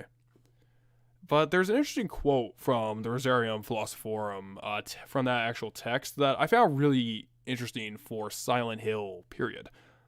It goes, I am the true green and golden lion, without cares. In me, all the secrets of the philosophers are hidden. All of the secrets of the philosophers are hidden. So, looks like we're going to get some answers in here. Unfortunately, if I remember correctly, the answers will not be tonight, because we will head into the antique shop.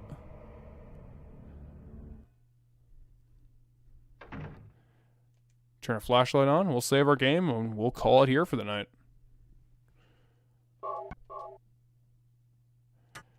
There we go. Thank you all. Thank you one and all for coming out. Seems that this has gone all right, I think. Haven't had too many problems, but yeah, that was Silent Hill in depth so far. That is pretty much everything up to this point. It's hard to justify a lot of the crap I'm doing, because a lot of the meaning in real meat of Silent Hill is at the very, very, very, very end. So I hope you'll forgive me for kind of just bookmarking most of the visual symbolism and elements rather than actually talking about it. But I kind of just wanted to chat as we went without spoiling the plot too much. And in the final product, I will probably edit out this big speech here. And more importantly, I will completely edit out all the mistakes where I accidentally spoil crap. First time doing this. Hopefully this goes well for the finished product. And yeah, if it does, then probably we can do 2 and 3 in the future and kind of wrap up my thoughts on Silent Hill. I love this series to death. I have way too much to say on it. I thought about it for too much of my life. I've wasted many an hour debating Silent Hill. Yeah, I would actually agree with you. There's a lot of depth here, but it's not in your face about it. And there's actual justification to why is there alchemic symbols? Because Dahlia's a fucking weirdo. Why is there references to children's stories? We'll get to that. It serves a purpose rather than being, look how smart I am, look at this thing I can reference. Thanks, Wiggle. I will get some sleep, I promise. But yeah, like I am unabashed in saying I am a Silent Hill fan. I love this trilogy with all of my heart. And it feels good. Feels good revisiting this one, kind of just talking about all the things I've pent up for years about all the fan theories, interpretations, crap that I've had of Silent Hill. But yeah, thank you all for joining me on this. We will be back here next week. Maybe do a double night on Sunday, Monday. Just get this out of the way. Finish Silent Hill. Just go out there. But thank you one and all for joining me, and I will see you then.